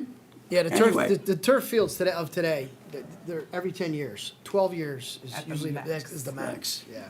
Before So- it becomes dangerous for If- students. So for capital items, what I am saying, my opinion perhaps, is unfair to be charging residents for things that are gonna last for 30 years out and they are gone. They've paid their share and then they are gone. And the people who are using it then didn't pay their share. So the only upside, or I should say the downside to your argument, is the current environment that we're in right now and the fact that Amity has been running surpluses for years, utilizing that surplus or that 2% for items today, capital items, is actually a good thing, the right way to do it because of where the interest rates are right now. So if you go out and bond on a 20-year note, you're paying 3.75 to 4% interest on that. Now, that argument doesn't hold up back in 2020 when we did our last bond issuance, which was basically 1%. So, but now it does favor that ability to do that. May I counter? Go ahead, yeah. I think you're missing the point. I agree with almost everything you said except the first sentence. Which was? It's good we have surpluses. Because I think the fundamental problem is we don't do a better job of budgeting. And because of that, everybody's paying more taxes on the upfront. Everybody's that green person. Okay? You're paying for stuff, you're overpaying for it. Yes, we're putting it in, and no one's not saying we're not using the money smartly, Kev, okay? Yep. All right? I think wonderful jobs happen in the Amity High School. Yeah. I've met some of the coaches and teachers, and you know who they are, some of them. I do know who they are. Yeah. Your husband might be Quite well, one. actually, most of All them. right? So, that's all I'm saying. When you are And I know the students too. when you have a big surplus, you are by definition have overtaxed people. Listen, I don't disagree with what you're saying, and I think we've also seen it on the town side over the past several years. And We have? We have, yeah. And we were supposed to get together, maybe And we got are. me, you, and Ann together. And we are to gonna do get that. together on that. We'll go through it, particularly this time around, because we have to deal with reval, which is gonna be a major impact. Yeah, So- Yeah. I just so took that- my reassessment so the that'd other be day, good. But before any of this came out. The only thing that I can conclude by looking at the fact that we've had all these surpluses all these years, I've been on the board with you guys, I've seen it, we've all seen it. When you look at the Amity budget, 75% of their budget is salaries, benefits, and debt service. The only conclusion that I can come to that they've had significant underruns in many years is because you must have a large flow of vacancies in salaries. Teachers come, teachers leave. The teachers that were making 90 retire, and we bring in a new teacher at 62. There's your savings on one teacher. And also, during those years, and Terry's been here, you've had a lot of underruns on the medical, right, Joe? Sure. The medical account significantly underruns every year. Now we're seeing a big uptick for this coming year because claims are running high this year, so. Guess what happens when you Bill- hire young teachers? Yeah. Their claims are higher? Many teachers have children, and they Oh, leave. I was and they thinking have- 20s, okay. 30s. Yeah, But your that's staff often is- what happens. Yeah. Your staff is younger, for sure, yeah, so. So let's take a look. Kevin, you gave me these, right?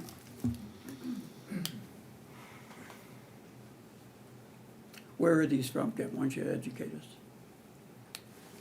That's from their capital non-recurring account, right? From, I think, the most recent one. Terry, does this look familiar? Yes, it's from the capital non-current reoccurring report. Okay.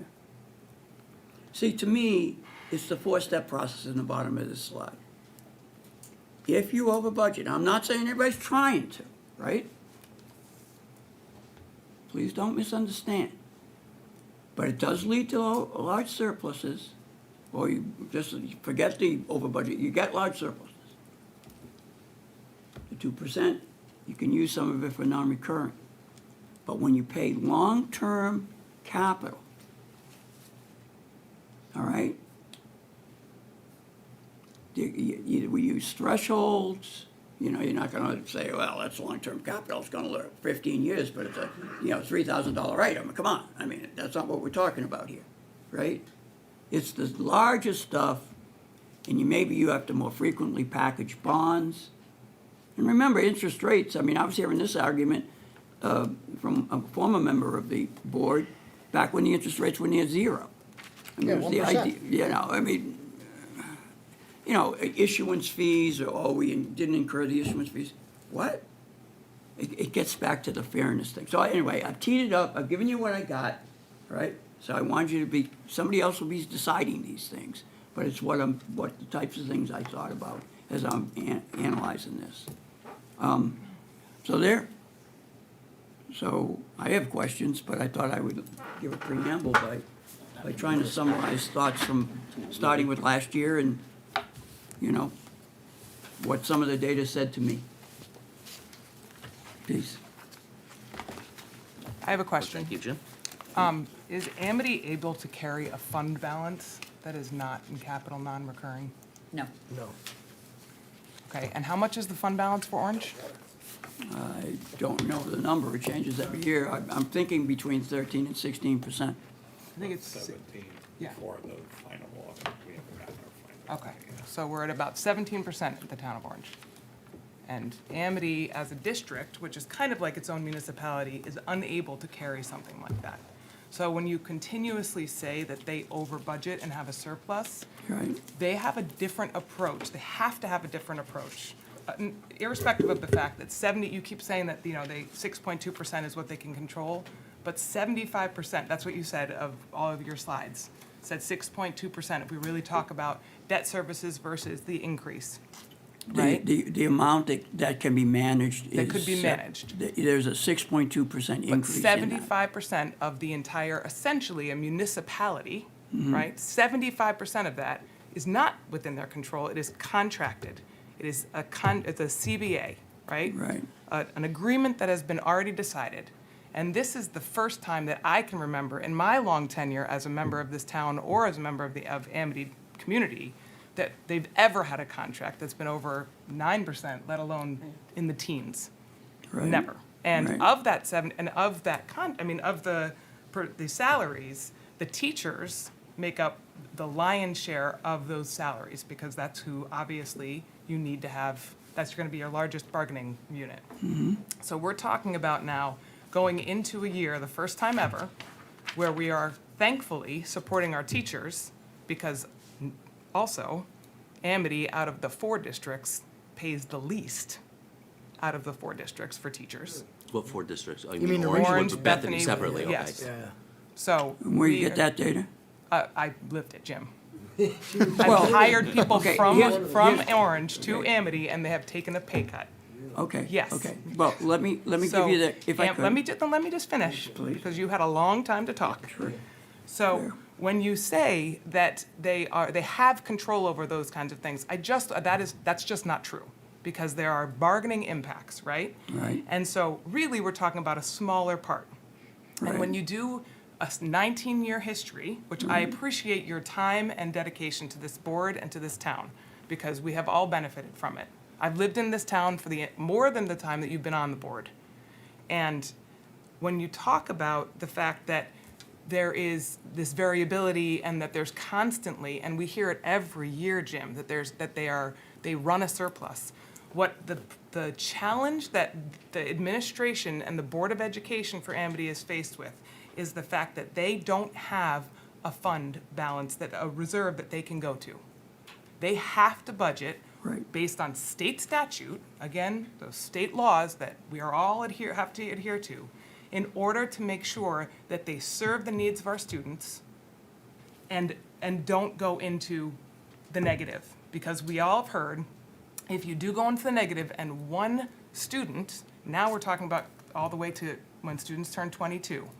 If we have one student that moves into, or one family that has needs, which they have the fundamental right to have their children's needs met, that could send Amity, if they were running on this, as you said, cut it to the bone, on a .41 that this board recommended a couple years ago, based on I'm not sure what, but on the opinion of basically the history, but that could be spent like that. We're talking about $250,000. Most transportation for special education costs well over $150,000, just the transportation on average. We're not talking about tuition, we're not talking about all that stuff. And I don't want to focus on students with needs because they're not the reason that we struggle with budgeting. But Amity does not have the luxury of the towns that we work for, where the Board of Education can go back to the town if they were to have an overrun because of a situation like that. Or if all of a sudden the roof was to totally implode, or their boilers were gonna blow up. So I just wanna make sure that everybody in this room and everybody in the public understands that this is not a matter of Amity coming in and asking for Cadillacs for everybody. This is a matter of Amity coming to us to support them and support our kids and our community, because we are the beneficiaries of the work that they do. And when you talk about saying that it's not fair that someone now should have to fund something for the future, that's what we're resting on. We're standing on the shoulders of the people who came before us. That's the whole concept of our duties as citizens of the United States of America, is to fund our municipalities. That's why we're here. So I just think I don't think it's fair to castigate. And I understand, I don't know what those slides were all about in terms of what you brought up for the Board of Education review, but I can tell you for a long time there has been an acrimonious relationship between this board and the Amity Board of Education, because there has been a sense that this board does not support the Amity budget when they're trying their hardest to be fiscally responsible and also educationally responsive to our kids. Education is completely different than 10 years ago. We are in a completely different world. And when we're talking about stuff like technology, that's not a wish. That is an absolute necessity. Because our kids are gonna go out into this world and we're trying to prepare kids for things we can't even conceive of right now. Last year, we weren't even talking about AI. Now it's a fundamental part of education. We have to teach our kids the responsibility of the use of these technologies and so that they can come and sit on these boards and make the decisions to pay for their future education as well. So I just think that we have to stop with kind of these comparisons and this feeling of constant pull and push, and start working together so that we can actually support each other and feel like we're working toward a positive outcome.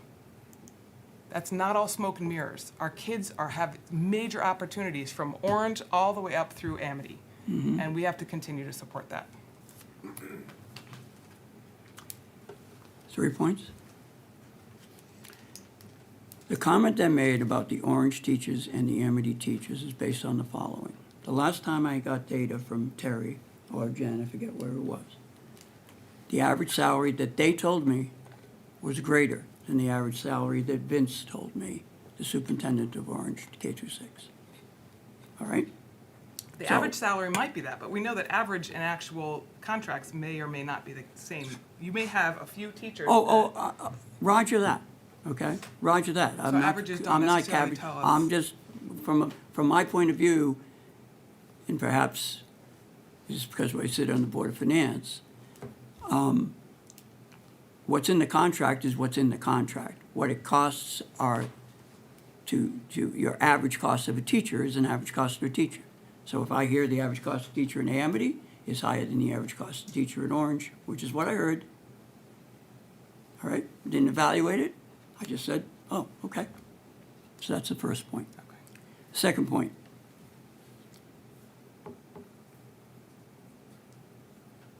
If I could find the chart.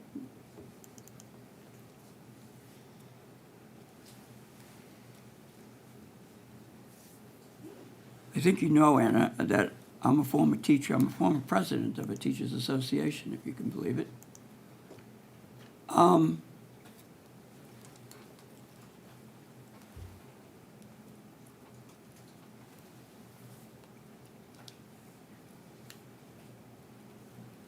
The reason the Amity Finance Committee got created was, if you were you living in the town? I was, yeah. Okay, so you're familiar with Yeah. it, right? We bought our house in 1999. Okay, I got mine in '83. I've been here And 40 and years. Sean started teaching in 98 at Amity, and I started Okay. teaching in 2000. So, So I lived through all of that, Good. not only as a resident, but also as a teacher. teacher, good. 17 of them. All right, so there was controls needed, right? And, there was contingencies and budgets, and then there was, acceptable, well, people started talking about an acceptable surplus, right? The reason there has been more discussion about the surplus is because of the chart you see up there right now, okay? It seems to be high. There has been I mean, you've had the same conversation though for 12 years, 15 years. I mean, you go Probably you go all the way when, back to 2005. probably when it was 1.7 million that year, yeah, Can I speak to that chart? sure. I'll say the same thing I said last year. You're looking at numbers without the data behind it. Correct. So, as I said last year, 2017, 2018, we had the lowest health insurance claims in Anthem's book of business in the state. So we had a very large surplus for self-insurance. That doesn't mean that's going to perpetuate into the following years. It was an anomaly that year.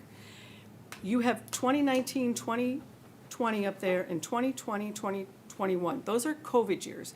2020, we were shut down for 3 months. And nowhere from looking at that picture can you tell that. And it's disingenuous to purport that it was over budgeting. Because how would I have any idea when we're developing a budget for the 1920 school year that there would be a pandemic that we haven't seen in 100 years? So I really feel it's disingenuous to show it that way. And absolutely none of it accounts for inflation. So the amount of budget surplus from 2005-06 isn't necessarily proportionally related to the budget surplus that you see in 22-23. There is a factor of it as a percentage of the budget itself, for sure, okay? And if I could just speak to you, you said that I know that you were a teacher and you were president of a union, so you've gone through collective bargaining and you understand all of that. Yep. You also have gone through ordering textbooks and then realizing that you're short because you get 3 more kids into your class and having all of that stuff. So when we're talking about budget, and there's a lot of referencing to your own home budget and that kind of thing, Yep. it's apples and oranges when we're really talking about the capacity of budgeting for an entire school system and all of the variables that are there versus looking at your own house expenditures and the plan and the way things that you can control and then things that you can't, and the fact that as fiscally responsible citizens, we should all keep our own fund balance so that we do have a rainy day fund Right. that Amity is not able to do, right? So when we're just looking at the data, you're leaving out an entire human capacity part of the picture. There are so many variables that happen. Hannah.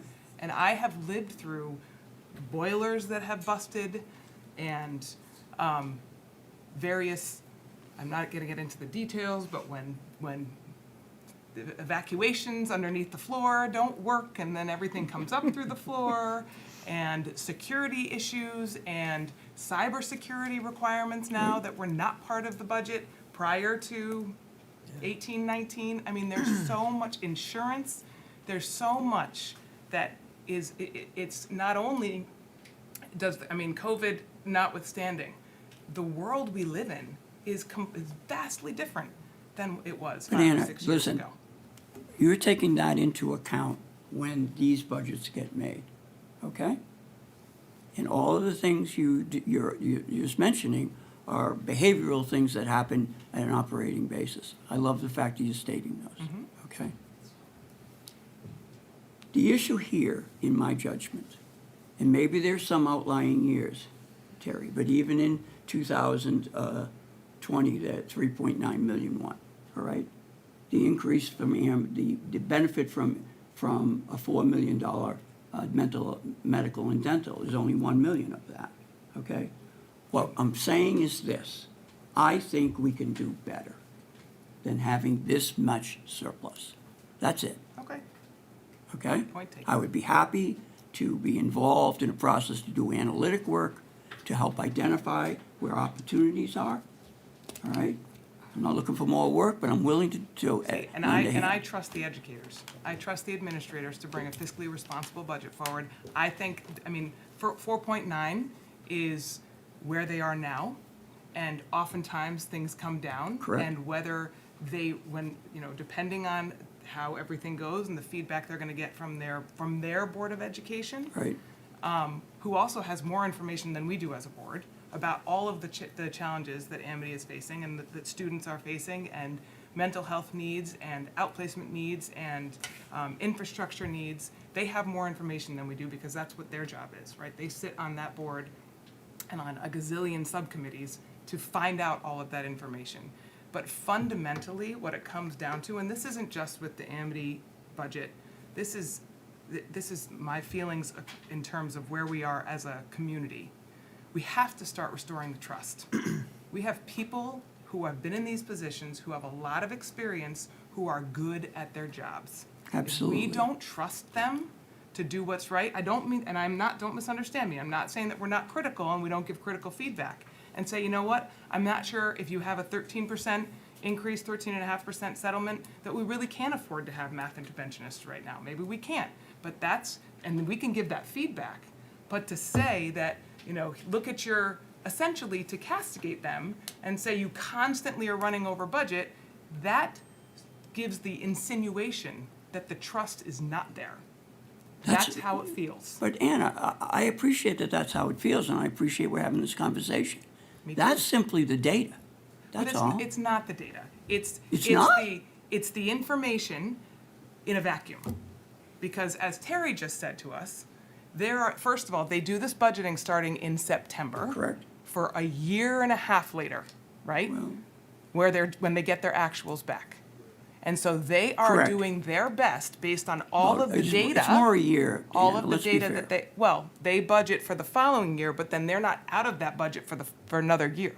Okay, 12 to So 18 months. they're using their data and Mm-hmm. the information that they have, and then having to make sure that they're anticipating such things. When we were doing, and I say we because I was still at the school then, in Right. 2020, when we were budgeting for 2021, 22, we had no idea that we were going to still have an impact from COVID. Okay, The impact of COVID is still very real. They're still having to figure out. That's why there has to be an increase in mental health. There are mandates coming from the state where they're saying that we have to have a policy on restorative practices and that we have to have plans for chronic absenteeism, that they're pushing out all of these materials right now. There's so much that's what I mean when we say you can't just look at the numbers, because if you're looking at the numbers, you totally miss the children. And I'm not willing to do that. I understand we have to be critical of the numbers, and that's our job, but we Right. also have to balance that with an understanding that we have to trust the professionals who are in the spot in order to say, listen, 4.9 is really hard. All of us just got our housing assessments. That went up a lot. That was before that could be a good news too, right? well, it could be. Well, but part of the reason For that the those asset. assessments, Yeah. for the asset, but that's one of the things. We're paying for our asset right now to be the beneficiaries of if we do ever decide to sell, but part of that asset is thanks to Amity. So let's not shoot ourselves in the foot either. But those assessments went out, and I know my taxes are gonna go up. I don't know how much, but Well, it depends they're on going this. to. It's not the depe- assessment. It partly depends on this, and it Correct. depends on how much we want to spend. Correct. With a Absolutely. 17% fund balance. So, Combination. yeah, so it's everything. Like, let's not Right, say but it's one particular Right, no, it's town for any, or- I just don't, because people, anybody who's watching this, you see stuff on social media, they said, oh, my assessment went up 45%, I can't afford that tax increase. That's Well, we don't know not how what's much- gonna happen. No, we don't know how much It it's could gonna be be. 0, it could be 3, We don't but know. it's not gonna be 45. Yeah, I can tell you, my phone was lighting up over the weekend. I am sure it was. It's just a But it's also, misunderstanding. but let's not say that it's any one particular part of No, the no, budget there's three either. components, it's all of it. Right. So no question. But it's not just because of this. The No, third- Not it's- just it- because of Amity. When you pointed like that, it made it seem like it Well, was because of it's Amity. what, this is a third of our budget, Right, it's part of that. so, Right. Final thing, and I said I had 3 points. The first one was about the average salaries. The second one was about the surplus. The third one was this. I love your passion as you explain from having Had a lot of taught experience. here for, 25 years, 24 years, 20, teaching administration, and you're still in town. Okay, I've been here 40 years, right? I still feel like a rookie. I just want to make one point, okay? I heard you say, investing in kids, which is why we're spending $280,000 or thereabouts to put one kid through the system, okay?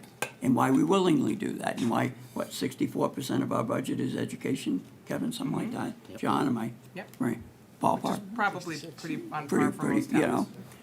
and that we are investing in the future by investing in that education children, yeah. and supporting it, all right, both with the Amity and with the K through 6.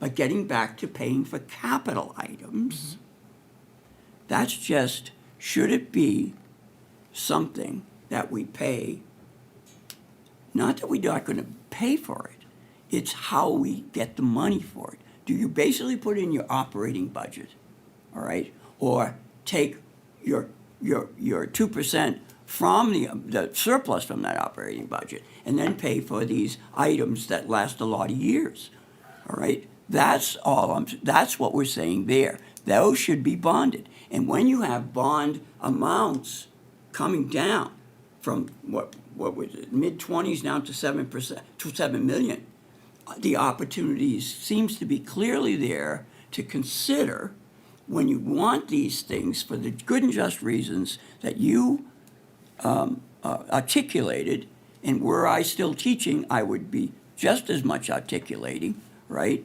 All right?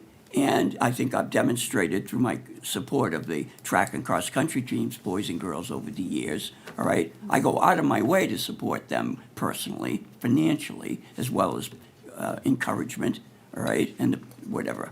And all I'm saying is that we should find other ways to not put it into the current period and amortize it, if you want to think of it that way, over a period of years when it's the type of items that's allowable for that, okay? That way, we're being fair to the blue people who are there all the time, to the people only here for a few years, and for the people. It's just fairness, okay? Just like we want to do good by our children, all right? That's all I'm And meant by I that. totally appreciate the concept. I just also want to point out, I mean, and you say conceptual, so that's great.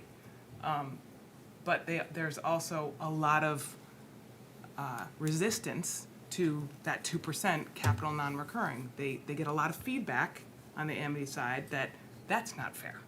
So you can imagine how difficult it becomes when they're kind of hearing, don't put it in the operating budget, but also, how come you're keeping 2% in the capital non-recurring in years past?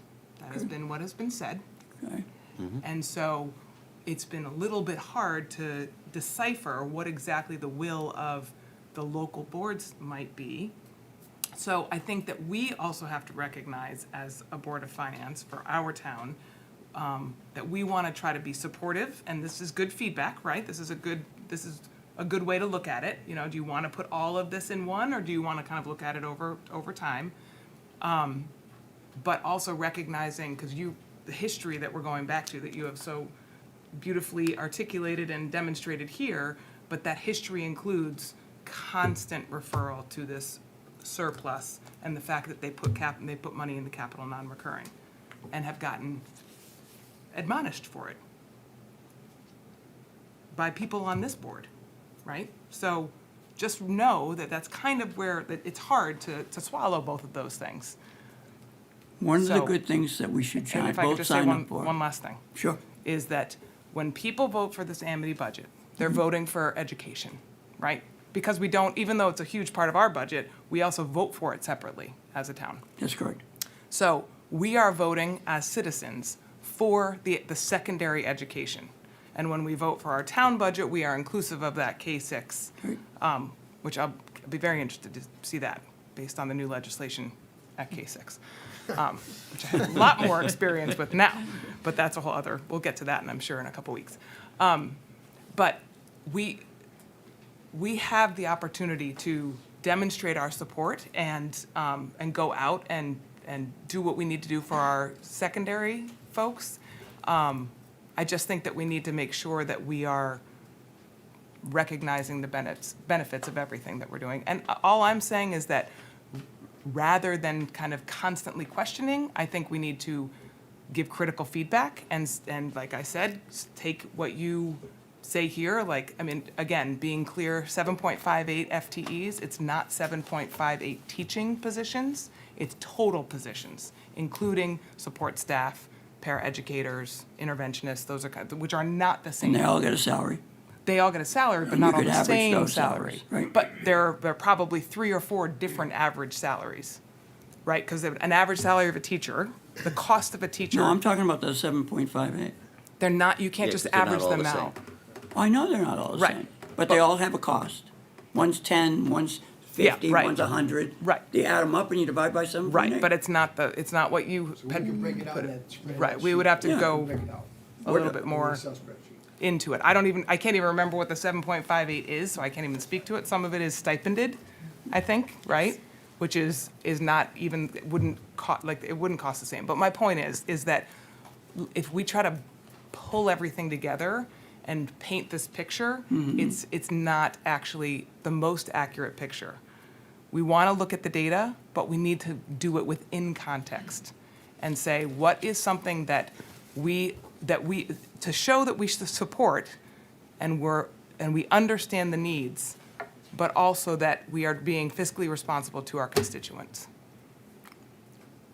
I mean, getting back to the surplus, as I mentioned earlier, I think the vacancy component has a big piece to do with that.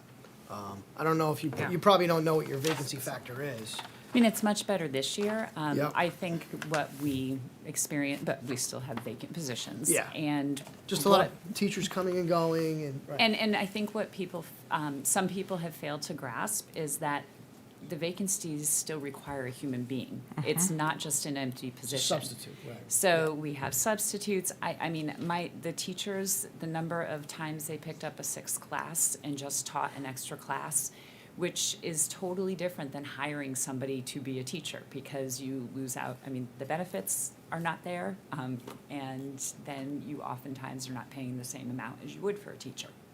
Our paraeducator vacancies, our vacancies in our technology department, like, are turning over constantly because they can Yeah. do much better for themselves in the private sector than working for a school district. So yes, it's been. And that's not unique to Amity. No, I mean, it's that's not. across, Oh, that's I'm across. sure you're Yeah. all That's seeing across it. municipalities, Board of Education. Yeah. Jim, just to give you an. Particularly in the public Just to give you a little bit of a education sector. comparison, the Amity School Board District, I don't believe has the luxury to deal with a vacancy factor, but I gotta tell you, I've used it in the past, okay? On the city side, I wouldn't recommend it for the Board of Ed side, because they don't have the ability to tap into a reserve or a surplus. With the city, you have that ability, you have a fund balance. So if the mayor comes to me and says, hey, I have to keep a flat mill rate, I'm like, Mayor, you're gonna have a real tough time doing that. The only thing that I can really do here is I can factor in a 3-year, 5-year trend of your vacancy factor within the police department, okay? $9 million budget, 10% vacancy factor, that's 900,000. I say cut it in half, 5%. I could take 450,000 out of the budget, just based on the vacancy factor. A lot of finance directors wouldn't do this. I know John wouldn't, but. but Kevin's giving us all a secret. but I have done that before. I have done that before to success on the city side. I don't recommend it for Board of Ed because they don't have the ability to come back. They would have to come back to the 3 boards to get We do it indirect. additional funding. Because, with Yeah. our police department, they always come in and starting July 1st, they want Yeah. this. But we know the guys aren't even in the academy yet, That's so the why do problem. we have a Right. full year? Yeah. Filling those Yeah. vacancies, even if you wanted to, Right. sometimes it's difficult. So we always, So adjust it. that is a little trick of the trade when it comes to budgeting, that But Amy can't sometimes do we that. don't budget at the full amount of the full salaries for the full year. But listen, it's risky. Your mayor is unopposed, right? So he doesn't even need to keep it flat. He acts like he's not. Yeah, I'm sure that there are reasons for yeah. that. So, Thank you all. I think we're gonna move on to questions while we still have everybody here. Why don't you start us, Kevin? I've got I'll the, open it up to- I'm sorry, I thought we were at questions. yeah, it doesn't. well, Oh, that we're was talking about between the you, but if there's document. any for Yeah. Jen and Terry while they're here. Well, I had a two-page thing here. Let me see if I can narrow it down. Some of them got corrected, Jen and Terry, with the updated version. So I'm happy to see that happened. On the interventionist piece that you mentioned earlier, but you said that some of the kids don't even go. So, So, and I will try. So right now, at the high school level, when they're identified, we have tutors supporting them, not a teacher. So we can't schedule the students to go to the tutor because they're not a teacher. It's contractual limitations. So instead, we say, well, you should go see your tutor during your second block study hall 3 times a week. And then it's on the student to actually take responsibility to go during their second block study hall 3 times a week to get their math support. No. instead of playing setback like we used to do. So, Or so getting with breakfast. with the teacher, we would actually be able to schedule them, take attendance, know that they came, report to their parents So when they would didn't. have to go Yes. versus now they don't have to go. Correct. Right, because it's Okay. So I that's a missed- pretty big shift in approach, yes. I have a comment I think you want to correct, and it's up on the screen here. It's on page 14. I'm trying to find the right balance of zooming in so people in the audience can see. But I do think that the last sentence of the third bullet is not accurate.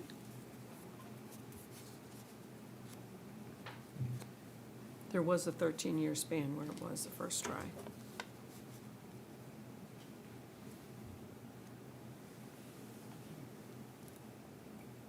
There's no time frame listed there. Okay. So, Okay, so page 18 and 20 got corrected. Okay, I got my answer on the teacher contract. Do you happen to know roughly, Terry, what the impact of the teacher contract was in the prior contract? You mentioned 4.85 for this particular year, and I know it's It was 13.4. I want to say it was maybe around 2.5, I can't, I The don't last have it time, off the and top. that would have been in 20, the first year would Per have been year. 21. Yeah, 21. 'Cause that's 3 years from 24, 25. 22, 23, 24, 22, fiscal year 22 would have been the first year. Yeah, When you say 21, current 21, contract. 22. 21, Yeah. when you say fiscal year 22, you're saying the second year of the two numbers. Yeah. yeah. All right, so if I go back, how about, do you happen to know what it was the prior time? I'd have to go back Okay. and look, but they were all around in the 2% range. Two, Yeah. okay. Thank you. I'll go as fast as I can. I think one was like 2.7 maybe, that, I don't remember, but There's usually one year that's higher than the rest, but I think they were all under 3 in the prior They were contract. definitely the most recent one, they were all under 3. Last year, the average, when we settled in the fall, because we did our teacher's contract last year, the average was 12.5, and then New Haven came in at like 16% or something. Terry, this just gets the rough, 16 okay? over 3? Yeah. It might have been 17, 16 or 17. It's definitely over 15. And that doesn't include steps, right? Is that just Well, I think that wage? was the whole contract. okay, Yeah, gotcha, yeah, I think gotcha. it was the whole thing. All right. Can't imagine. Let's see, page 21, Terry. So I'm just assuming that what you're doing is giving a sampling in the commentary. It's not meant that the commentary adds up to the, No, it's. It's a the- sampling. It's the highlights of Okay, that. thank you. Yep. all right.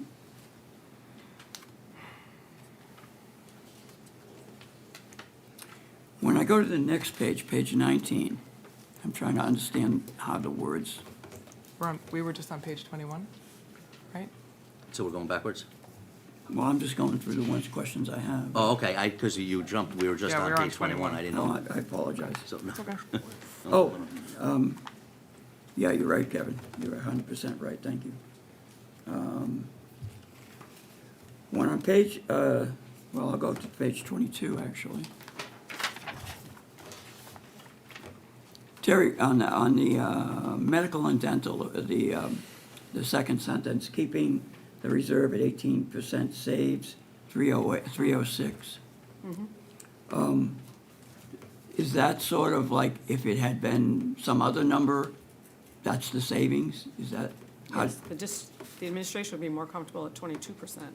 So I that's the would sleep difference better between at night 18 at and 22? 22%, Okay, so- I was just trying to be clear on what that number meant, because sitting like there, I didn't understand it. All right. Kevin, our OPEB in orange, do we, and that's also on page 22, do we fund that? We do not. Okay. Is it optional? Pretty much.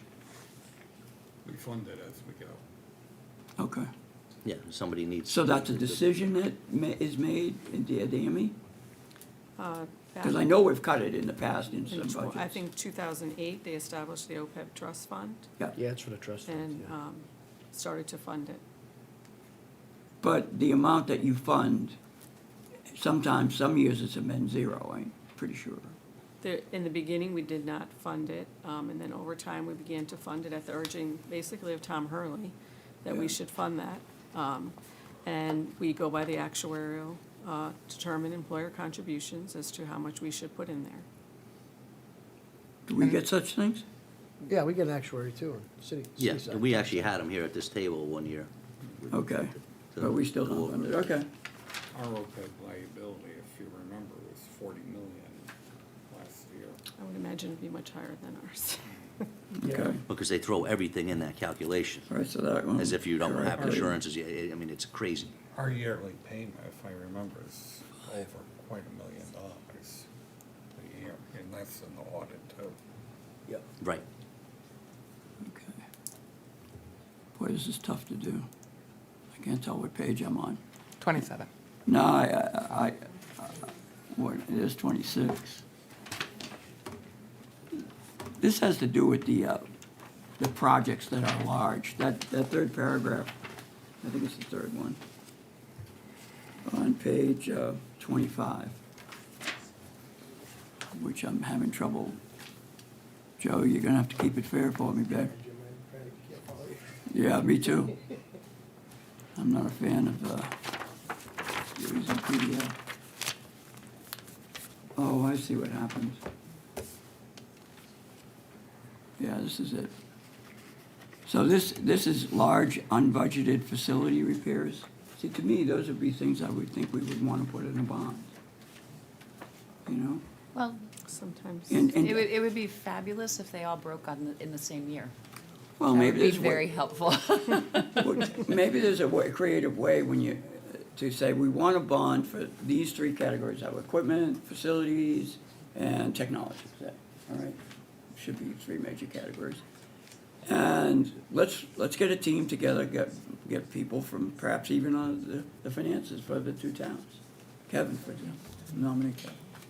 And see what makes sense. Because that way, you're building in support, right? Within the,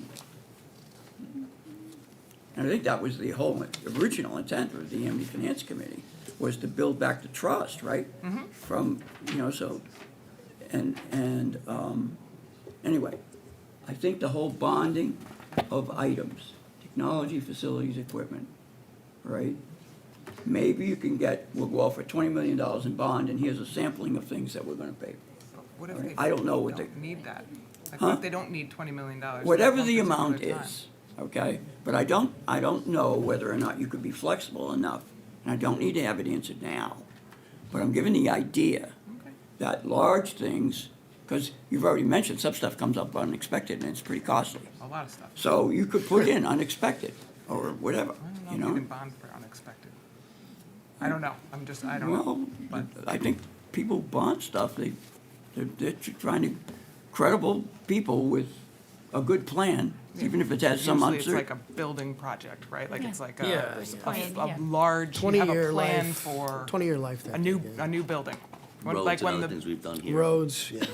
Or like, I mean, when Amity redid, you know, did the huge building project in Correct. 2005 through 2009 in the 3 different buildings. Yep. You know, that was the plan for, and it was bonded for, and they knew, you know, and then it's just like Kevin was saying, you know, you lock in, you get your rate, you're in good shape.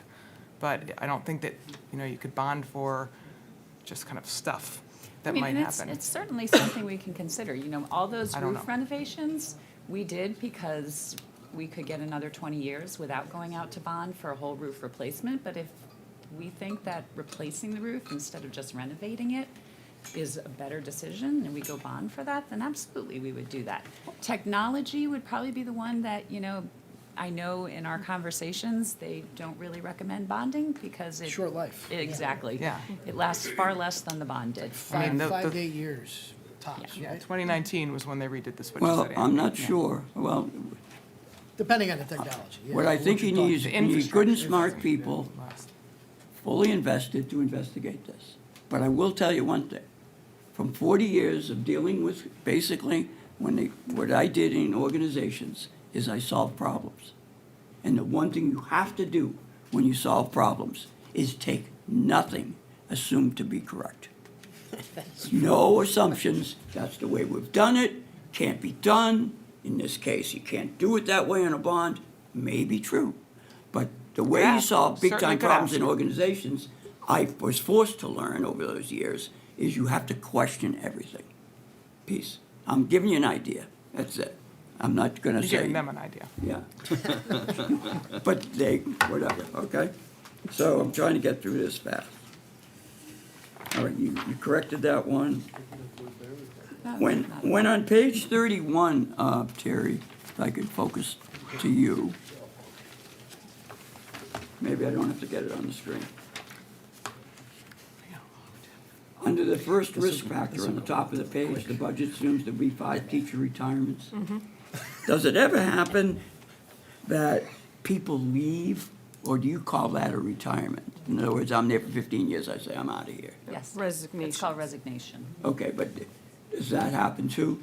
Yes. Mm-hmm. I have a Okay. chart in the back that lists all the retirements and resignations separately. No, but what I'm just saying, when you went to the trouble of mentioning 5 teacher retirements, you could have people leaving, or you could eliminate a position or eliminate that person. The difference between a retirement and resignation is usually when someone's retiring, they're at the top of the pay scale. Yep. And you have the most opportunity to hire someone at a lesser pay rate. When Okay. people resign, they may never have reached the top, so you may not be saving any money with a new hire Right. for a resignation. Okay, In fact, oftentimes when people do resign, it's because they're going to a different I was gonna place say they're to going get s- more higher money. Higher salary. one time on educating Jim on this People chart, came to Brookfield. I must be missing something here. Yeah. The lower right? I'm seeing public sped, I'm seeing private sped, and public-private total. And so I'm reading across, and all of them add up, except the last one, Yeah, I'll have to check that. okay? Yep. Remember, this is a public document, I want it to Yep. be as best as all of us can make it, all right? Thank you. It's a violation. What's that, Joe? It's the addition is a violation. Thank you, Joe. Okay, it's okay. We'll fix it. No problem. We'll fix it. New 38, page 38. If I could, if you could go, if I could just let you know on page 31, Yes, sir, I'm here. it does it gives you the information on how much of the salaries is from current staff and how much is from new staff between the two. So it's about 1.14 is from the existing staff of the 1.5 increase. So I break it all down for you there. What page is that, Terry? 31. So that's where you could back into that 604 becomes that lower number. Like 440. Right, yeah, All right, so 2/3 of that. 200,000 Yeah, less. okay, thank you. I'm sorry, I went back and now I'm trying to go forward. Joe's giving me a nudge.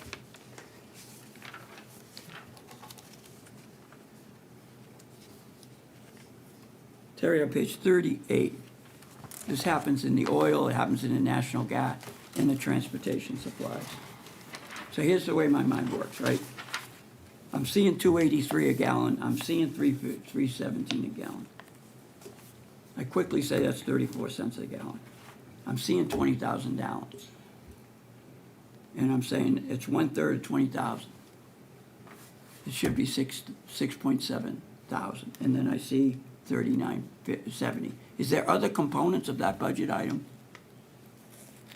that detract from, Right, the heating oil? yeah? You see how my mind was working? In other words, I took the difference between 317 and 283, 34 cents, right? And then I quickly said, well, that's 1/3 of a dollar. We have 20,000 gallons. So I'm looking for somewhere between 6,000 and 7,000 savings. There's, Is there other there's components? certain additional fees that are taxed Okay. onto the gas, the oil bills. Okay, so when I look at this, it's not, That's just the price for the that's actual just that commodity component itself. of it, Yes. probably a major component of it, but not the only one. Correct. Okay, thank you. Those three have the same Nice. issue on. And Jim just reminded me, because of transportation, of a question that I had. Has Amity had any, either at the middle or high school level, any trouble with transportation this year in terms of bus runs? Have you had to? I have to say, our owner-operator system is amazing because we That's always have awesome. a school bus, Yeah? and they're incredible. I know what other districts are going through, so Yeah. no. Okay, that's good to hear. So you're mostly Thank owner goodness. operators. Oh, they're all over. Yeah, we are, owner we're all operators. owner-operator, and Thank They're goodness so So for are we, blessing. and that's why Thank goodness for our owner operators. somebody wanted to change that years ago, and nope. Reaping the benefits now. Don't know about the, again, just looking at it from equipment and improvements to buildings. And again, what could be in an operating budget and what could be in different source of funding. But to me, a loading dock lasts for a while, okay? And that's in the middle of the improvements to buildings, all right? I can't answer for a little bit of painting or whatever. But again, I'm going back to that, what's fair, right? Whether it's 5 years or whatever it is. And I didn't know, for example, and I take it as an assumption, that when you have a 20-year bond, everything in that bond must last 20 years. I don't know that for a fact, okay? But if you, maybe there's 5-year bonds that you could do. All right, peace. Where am I? Is that 38, Joe? The textbook increase, particularly at the middle schools, seemed large. I remember hearing that when they presented it back in November, late November, over in the lecture hall. I think it's social studies is I due thought it for, was math, no? No, social studies. And Textbooks that's about cost the a price lot. of a textbook. Or figure they're about $150 per book, Oh, easily. at least. Because there's also the, you get, like, usually get like a 6-year online subscription, license that comes with it. And if you choose not to do that, 41. it's not a cost savings. And that way, We force you to do that, of course. yeah, But right. Well, plus, especially in social studies, when everything's changing all the time. 39, 38, that's what I want as a prior page. Oh, it's this I one. lost. I know. Yeah, I'm getting lost too. I wish they had the page numbers on top. Maybe somebody knows how to do that. I don't. it's on the bottom right? Yeah. Yeah, they're on the bottom right No, corner. he means right. on his There is a screen. lag, Oh, lag of one page. So you're on 40, it says 39. Yeah, but but you put it on that size, you can't even read it, is what the problem is.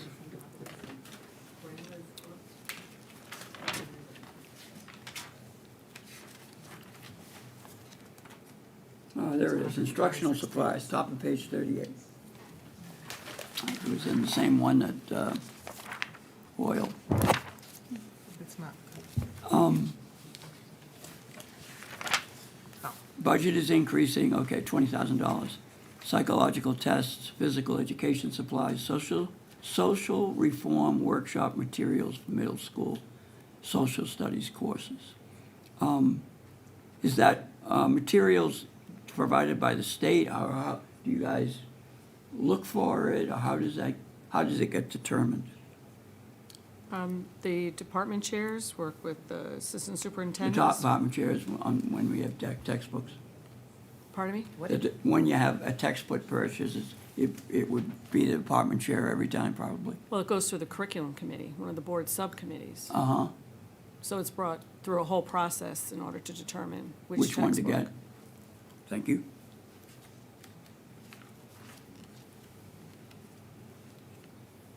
All right, that's probably the same thing on the, okay, good, good, good.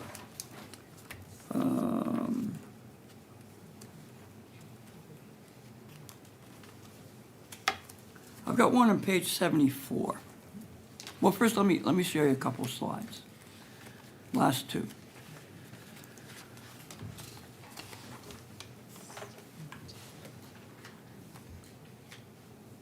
When I went to page 74 through 77, this is the forecast from upcoming years, right? And I think this is important because, I think it's this one. I created this chart based on the data I found in this document, except for one exception, which I'll show you in a second. What you do is show future budgets. Again, it's not this year, but you race it out there for 4 years. And you see a budget increase on that page, and then you'll see a percentage increase. And again, it gets back to the point I made earlier. You have less debt, significantly less debt, in that budget as the years go forward. So you have different increases in non-debt, what I call controllable, to the extent that we can use that word, figure out a better word, I'll use it, manageable amount of money. And more importantly, a different percentage increase. Because for all these years, we've been spending 4.6, 4.5, 4.4 million on debt and interest, right? Paying principal and interest. And now that's coming way down. And so it isn't just what we're increasing the budget, it's how much we're increasing the amount the budget that we can control. And you're seeing there significantly different things, and to help everybody out, I made two charts. One is the money that increases, right? The orange is the non-debt amount of increase versus just the budget-to-budget increase. And I think most importantly to communicate, when you say you have like this year, we said 4.9, but it really, really, when you take off the debt, it's 6.2. And in future years, it's even, the difference between it becomes even more stark. Okay? But that also includes the contracts, the collective Right, bargaining so- agreements. No, it's Second year of all the good, teachers. but all I'm saying is that the debt, Is offsetting the increase, which is what Dr. So the Byer debt said. is 7% of the budget. And the transportation line in 25-26 has a 7.5% increase to their contract. And we just talked about how great they are, and they're lower paid than our competitors. So we negotiated a contract, so they will see, that's a larger line than the debt, and it's gonna have a 7.5% increase just for the contracted salaries, for transportation. So besides teacher salaries, we have other Right, right. contracted There- other contracts that we have to honor. tell you what, I hope this helps you. It says here we have an increase in next year, since you mentioned that, of 2,511,419, right? So I go over here, remember, the increase line isn't here, right? But here's what is in there. If you go to page 77, I believe, and I'll flip out of this for a second and go to page 77 myself. Boy, you have to be real good at reading to see that sidebar, to see where it is. Joe, you're gonna have to help me out, boss, keep it fair. There we go. We're in the ballpark. Almost. There you go. Thank you. I assume that that number we just saw, I think we can do these in double. Anybody know how to do it in double? Anyway, I think there might be an error here. You see 25, 26 shows the debt is not going down, not a dollar. Okay? So as a transposition, I'm not worried about it. It's an opportunity. But if in the development of this, that got to an increase, now we'll go to the PowerPoint slide, that got to an increase of 2.5. And if, instead of using for that year, the one right next to it, 2.5, we used 3.9, we just saved $1.4 million right there.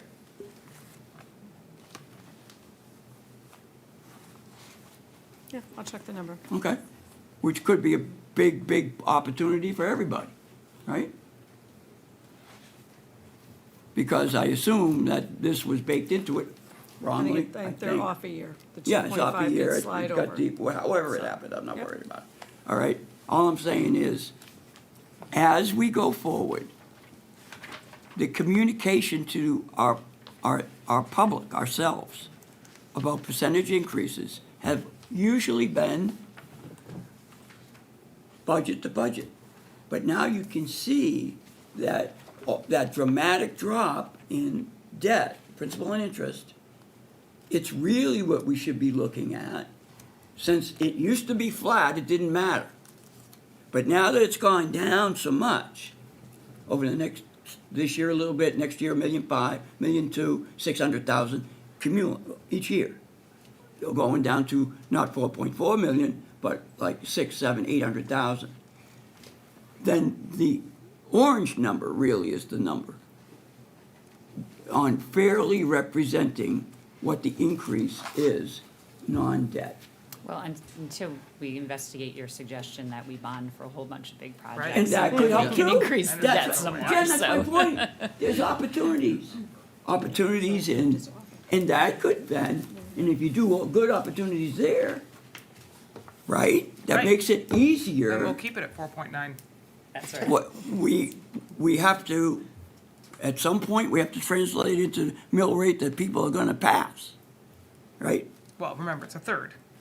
The mill rate is not just Amity. Right, but, you know, the town's been using long-term assets for a while too, and wearing them out, but whatever, and you'll We learn have that, 17% in okay? our fund balance. All I'm saying is this, it feels to me that in the That's right. We wanna keep future, our good it should be the 12 to orange 16. percentage, 12 to 16.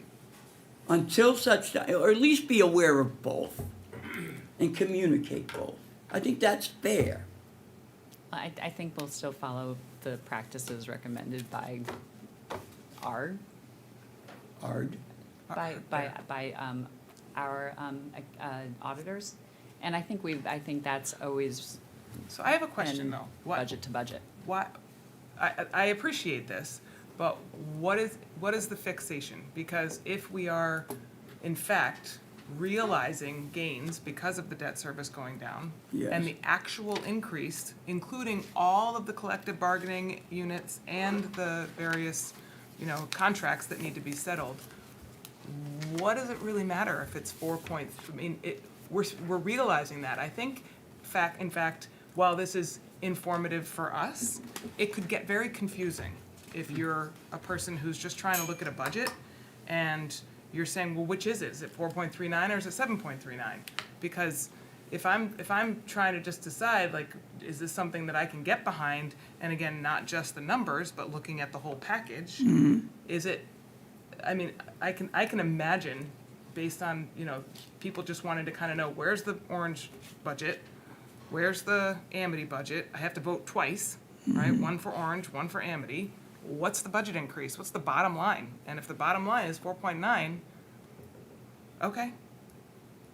It's good for us to go through this process, right, and understand, okay, so the actual increase is 6.2, considering the collective bargaining and contracts and all of that. But luckily, as Dr. Byers said, we have this decrease in our debt, which is great, which is what every household wants, right? Like, you pay off your mortgage to try to hope that eventually you can live mortgage-free. long time still from- waiting for long that. time from now, but again, I think that the bottom line, if we're trying to be responsible to our citizens, saying, here's what the impact is going to be as you as a member of this town, in terms of your pocketbook, 4.9 is what we want to make sure we're telling people so that they don't get confused. Because I could see how it could be seen as a scare tactic too, that 6.2 or 7.39, and we don't want to be seen as that. If Jen was a head of a department in an organization, Which she is. Ironically. let's just say she was at department at Sikorsky. 6.2 is the only number anybody in the finance department would be looking at. Jen, last year you had that amount of money, and now you're asking for 6.2% more. That would be it. Right, and she'd be running a department. Right. And she wouldn't necessarily be getting various funds and, different impacts. No, I'm just from talking different from states. just a budgeting Yeah, point of view. which That's all I I am. appreciate, but again, we can't compare apples to oranges, right? We're talking about the Amity total budget, which Right. is 4.9%. That's what it is. So, Anna, I would like to Right now, yeah. add something here. So 4.9% is the total increase, right? So I think what will be really helpful is if we can add another bar which says what percentage is the increase without the contractual. So 4.9% increase everything, it includes everything. So if we exclude the Take out the contractual. status quo Yeah, that you have to pay. yeah, so then it won't be 4.9, it will, like just Oh, for yeah, the sake of 8.9. optics, that will look like a Yeah, lower right. number.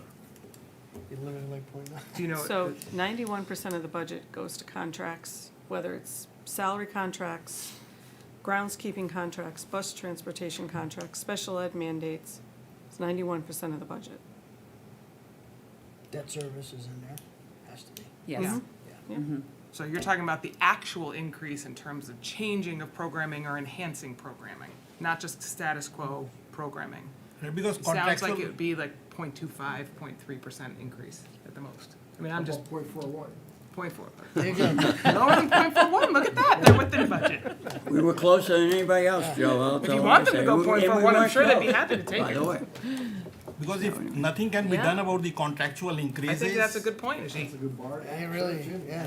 Yeah, you could add that bar. Sort of the question that we just answered. That's what I think. anyone is free to make their own PowerPoint slides, by the way, and do the analysis. I'm happy to entertain the discussion based on this, and that's great. That Make helps sure the we're team. consistent with your presentation though, because that's part of communication. Well, we'll work it. I hope mean, we all and work it. If I read the town budgets correctly, you're comparing budget to budget when you present your percentage increase. Well, You're not doing budget to actual. You're doing and budget we're over trying budget. to Right, also. because we don't have put- the actual, because the year's not over, just like you are. Right. Correct. Right. No, what we have. But you could do what Jim does and go back to last Sure. year's budget. Well, we do. We have the budget from last year, the actuals from last year, and we sit here and have the most up-to-date on where you stand on your budget. We How have much all you've that. spent, you've We been have all here, that in here. you're gonna be here, Right. all right? That's gonna be the exercise. That's for that's the town all-day side, affair. too, February actually, yeah, Yeah. February 2nd. Yeah. Yeah. And But it's- I think it's a that that's slog. also what's presented to us Has to be. Correct. here. Right. But we're also like going 3 or 4 different ways right now. Yeah, we gotta get. Yeah. Mr. Chairman. Final questions, are you, Jim, your list is Yeah. good?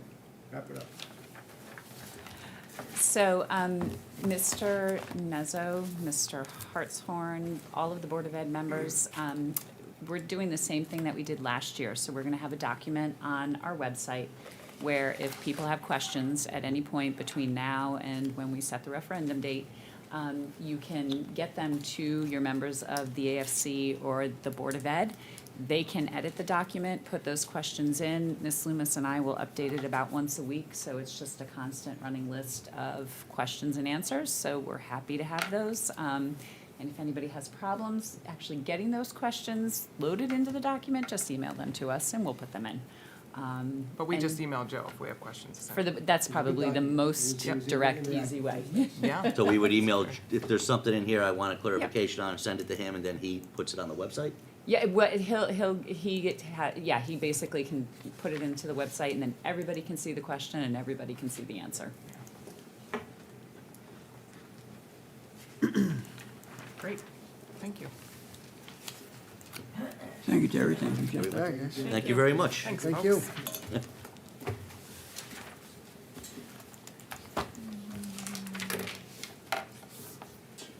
so we have a motion to take a 5-minute break. I'll take that motion. Second. Okay, all those in favor? Aye. We're back and start the meeting again at 9:39. Item number 5 is Amity update. Joe, I believe we covered everything with the budget and there's nothing new, okay? Item number 6, Vice Chairman's report. We already did that? We've done that, Mr. Leahy. So item number 7, funding request to allocate funds to pay for Utility Communications, Inc. invoice for the High Plains Community Center Tower move, $24,252.81, and we have a copy of that. Okay, what happened here was, First Selectman negotiated a new contract with DirecTV for streaming service, and we had a police communication item on the level they needed to be. So we had to pay to move the police communication item up higher on the tower at High Plains, and this was the cost to do it. Wow. So I would ask for a motion out of our capital fund to pay for this. So moved. Second. Motion made by Kevin, seconded by Ajit. Any further discussion? All those in favor? Can't slow this team down. Aye. Okay, aye. Opposed, abstained, unanimous. Thank you. What's the next one? Item B, New to roof? allocate funds to pay for a new fire station, new roof, Fire Station 1, $30,000. Okay, Fire Station 1 right over here. All the rain we had, unfortunately, we had a big leak in the roof that took down some of the ceiling upstairs, and we had to go out and do an emergency bid to get it fixed. And I did show you the bill, but there's some other work over there, and it's gonna go to $30,000. So I asked for a motion for up to $30,000 to repair that. And that would come from the capital project From the fund also? capital Is that the one account right over also. here? Yes. Yes. Okay, next to us, yeah. Now, I'll do John, is that just cost to repair the existing roof, or is No, that to we put a new roof on? They actually stripped it down. They had to replace some of the plywood on it. Yep. And then they put on the new roof. They did it in 2 days. Yep. The week of Christmas, they got it done. It Yeah, was that's a good price. Good enough, it was. good. So And these people, Section of the roof or the whole no, roof? the whole It's roof. the whole roof, Yeah. which that's the way to go. New England Roofing worked Yep. for us before, and they've done a good job. John, where do you want it And they're from, the local. money? Capital account. All right, I'll make that motion. I'll second it. Motion by Jim, second by Kevin. Any further discussion? All those in favor? Aye. Aye. Opposed, abstained, unanimous. All right, Thank you. there's that one, get rid of that. Item number C, to allocate funds to purchase 643 Orange Center Road for $375,000 and $3,000 in fees. Do we have anything on this? Okay. Yeah, This- it was not in the now, package. This was approved Do I by have the. it here, John? This is the house that's right across from Marriott. Yeah, the Board of Selectmen corner of voted Lawrence. last week to purchase a house right on the corner of Schoolhouse Lane and Orange Center Road. Oh, it's for- had it For had it for sale yet, $375, Simon? for $375. I talked to Vin Marino, he thinks it's gonna be somewhere around $2,500 in fees. I said, let's bump it up to $3,000, whatever doesn't get used will fall back into the Where capital would account. you get this money, John? Capital fund again, Whoa. capital Yeah. fund again. So we're gonna have an update on the second for what's been spent and what's left Maybe in there? not on the second, but we will have it shortly. Okay. So, John, there's no backup in the packet. I mean, No, No. no. What did the Board of Selectmen? Board of Selectmen voted on it. Do we know? Did they vote unanimously? I think, yes, yes. The idea is to take some of the property and expand Mary L. Tracy's parking lot because the teachers are currently parking in the Congregational Church. Really? They have to, since COVID, and they have to cross the street back and forth every day, which has been a hazard. What And is that's COVID on a have to hill, that's not a great place to be walking. Where? When you get lower by Mariel, because you're Well, they down by the come right center. across here and they walk across Oh, the Town Hall. firehouse. What did they and do go before in the COVID? Yeah, what did they do back before door. COVID? Before COVID, they were able to park in the parking lot. Now the way they have the buses go and the parents drop off, they changed it. Oh, you This can't is park in that COVID. parking lot anymore? And only a few cars. Huh. What Three they did- quarter, they must probably have about changed the whole bus 75 thing. or Yeah. 80% of the cars are only able to park over there now. So would the town, and it's, not to lengthen anything, is the town what They're gonna are we gonna take do with the down the house? house. Are we gonna They're tear gonna- it down? No, we gonna rent it to someone? We're gonna try and rezone it for, an office and try and put a professional attorney or somebody like that in there. So the town will become a landlord on it? Yeah, but we're not gonna rent it for a residence. Needs a lot of work, too. So, Wow. but it'll work for, if you look at the back half, for a parking lot. So they It'll be just good create for the back part Yeah. to pave or Yeah. create, Yeah, to raise it Wow. appropriately. That's a lot of money for a parking lot. It's no, also, it's land. Our land in Orange is, Land in the house. Yeah, you're right. You can do something else with it later. Well, if they renovate it and lease it as an office, as long as they, as long as they get it rezoned. The Yeah. selectmen make the decision to purchase it. right, We well, just the have next the two decision properties of are how to what fund People's it. how to Bank, fund it. And you're And then right. then the- the then the law offices, firm. and then the shopping center, so, yeah. They're extending that up. And then across the street was that old, is it still Frontier? I don't know if you remember. Oh, yeah, you're right. The town owns the land in back of the parking lot too, that goes down towards People's Bank. Right. Yep. And there was one thought one time about using that as a parking lot, On a but hill? it'd have to be filled in Oh, yeah, yeah. so bad to do that, it's not worth it. It'd probably more than what we're paying for this property. All right, Oh, yeah, to take down all the trees and then all the fill you would need, and then build a retaining wall down below? Yeah, it's, And then how would you access it? I'll make that motion if you're waiting for it. I'll second. And that's out of capital also? Yes. Yes, we said that, okay, so we have a motion, a second. Any further discussion, all those in favor? Aye. Aye. Opposed, abstained, unanimous. Okay. Item number 8, discuss and approve department meeting schedule for all-day budget meeting on February 2nd, 2024.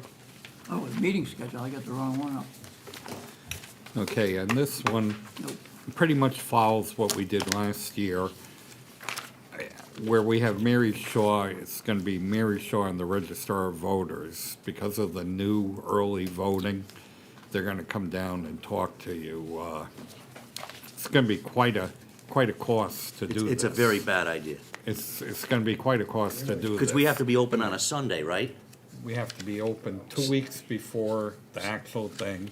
You have to be open on the Sunday. You have to be open every day of the week from 8 to 6, which means the registrars have to come in and then secure the The ballots. new voting thing. It's that the new they You have law. to- passed. You have to have a separate It's another room. unfunded mandate.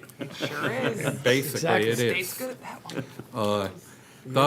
The other thing is Sharon Ewan and the Conservation, as a Conservation Commission, would like to come in, and we don't really have a spot on here. The only thing I thought of is cutting Gagney down from an hour to 3/4. Good luck. Fit her in at Love you, Bob, but 8:45. he usually runs over. Yeah. And he's asking for 4 new officers. Cut Tom Hurley out. Well, he does he always does that. So, or you could take your tax collector out. Give him 5 minutes, that's enough. You guys tell me what you want to do. Why don't we just have her come at 1:45? Or make her come at, Yeah, there you go. make her come at 1:15. Why don't we push just take a capital half back. hour for lunch? We would just hang around here during that time, really, right? Why don't we agree. just do 12:30 for lunch? That's fine. Make her come at 12, ask her to come at 12:30. 12:30? Yeah. Okay. Point of information, I mentioned it earlier, this will be still true for that day.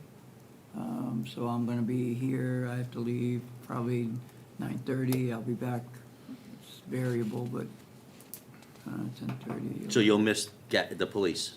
No, I'll be here for the police. Oh, okay. But I have to leave gonna miss here the at tax 9:30, collector. and then I'll be back In the library. 10:30, 11, probably by 11:30, in the, before 11:30, I would guess. Okay.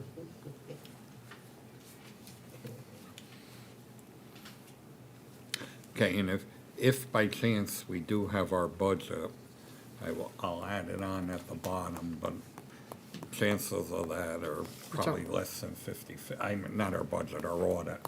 Chances okay. of that are probably less than 50/50 right now. John, I'd like to make a request. Whatever we're going to do with Ralph at 145, someone either get me the information, It's in your book. I already did it. It's in this book. Excel file. He wants the electronic I file. might not have given you the Excel file. I could send it to you, though. Okay. All right, that focuses the mind in that particular discussion much better. And we can create work as we do it, as we've done in the past. Okay, so we need to approve this with the change.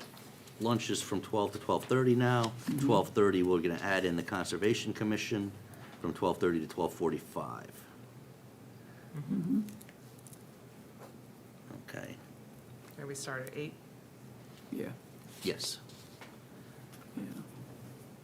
Dunkin' And other Donuts than coffee. like 1 or 2 years of doing this, I think it's snowed every time we have this meeting, Oh, yeah. including the 4-foot storm. Yes, that's true. Because I left here. Was that and- the 4-foot one? One of them, yeah. I left here, went home, and actually, Oh, I that went was to the the Friday office, night my because of- office, when I had the yeah. office in Orange, and then it started snowing, and I said, I better go home. It was like 4 o'clock, because we finished at like 2:30, and we already had almost a foot. Because I Yeah. remember my truck was like, Yep. and then I didn't get out of the house until 8 o'clock Sunday night, when Donnie Foyer came down my hill on a payloader. All right, so is there a motion to approve the meeting? So the moved. Workshop? I'll second That's just a second by Joe. Any further discussion? All those in favor? Aye. Aye. Opposed, abstained, unanimous.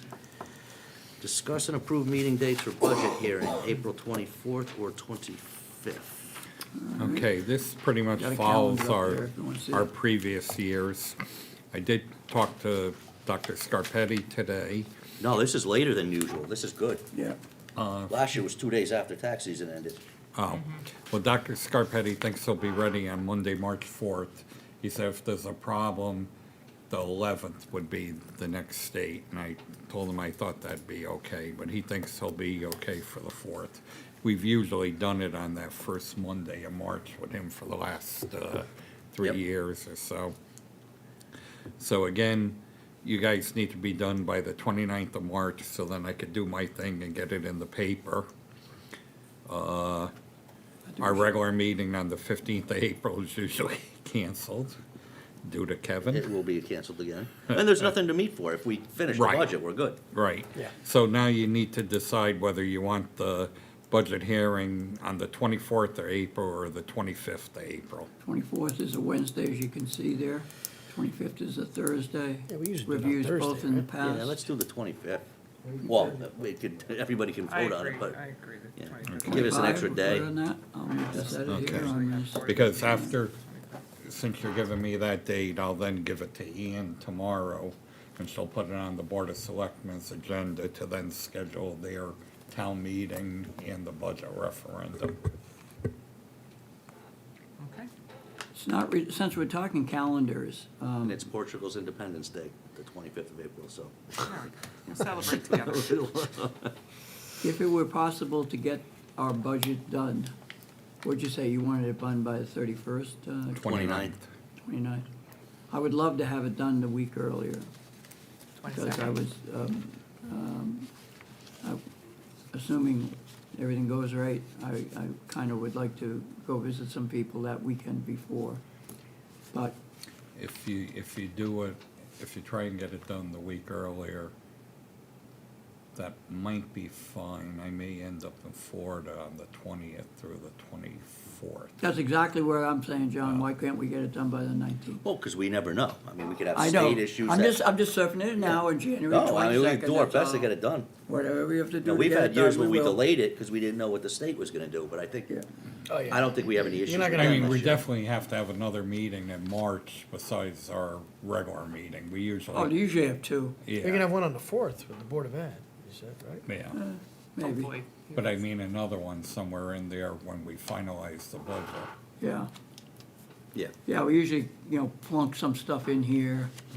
We start talking about the 26th. 29th is Hey, also we're Good seeing Friday. this, we already know where the town March is. 29th is? Good Friday, right? That's out. 29th is Good Friday, Yeah. Yeah. okay. Anyway, All right, I'm gonna save this. So we agreed to the 25th We've talked about other things we would wish, so, all good. All right, so John, do you need a motion on this? No. Okay, I didn't think so. All All right, right, meeting minutes. so we'll move on. Discuss and approve minutes from November 20th, 2023. I gotta get one of these up here. I think by accident I sent you my copy that with the You did. changes I It's got had in notes. it. That's great. Make it a little easier. Deb, at the top of page 2, where it says new library media center is proceeding with an architect hired. It's not with the new Right. renovations. Right. So I just changed that. Then at the bottom, There it is here. where we have Ajit, we should put Mr. Ajit Jean, get his name in there. And I think that happened, the motion to adjourn also on the Correct. third page. Yep. And that's all I had. On page 1, I know. they misspelled Jim. Could be a major violation, I don't know. Oh, yeah. Mr. Leary. Leary instead of Leahy.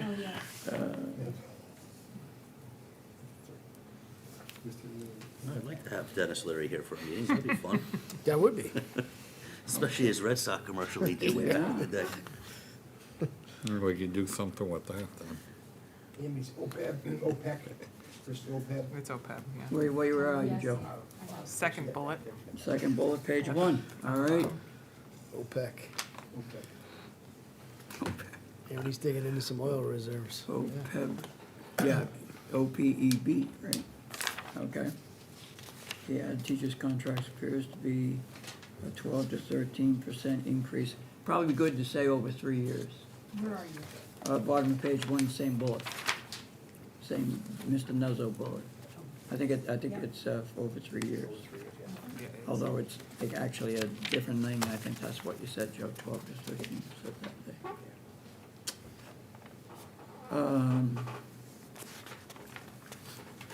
Speaking of which, the second bullet on top of page 2, is that what you said, Joe? Board members expect that a bond will be secured as the appropriate source of funding. Okay. Let me see, I wrote some notes here.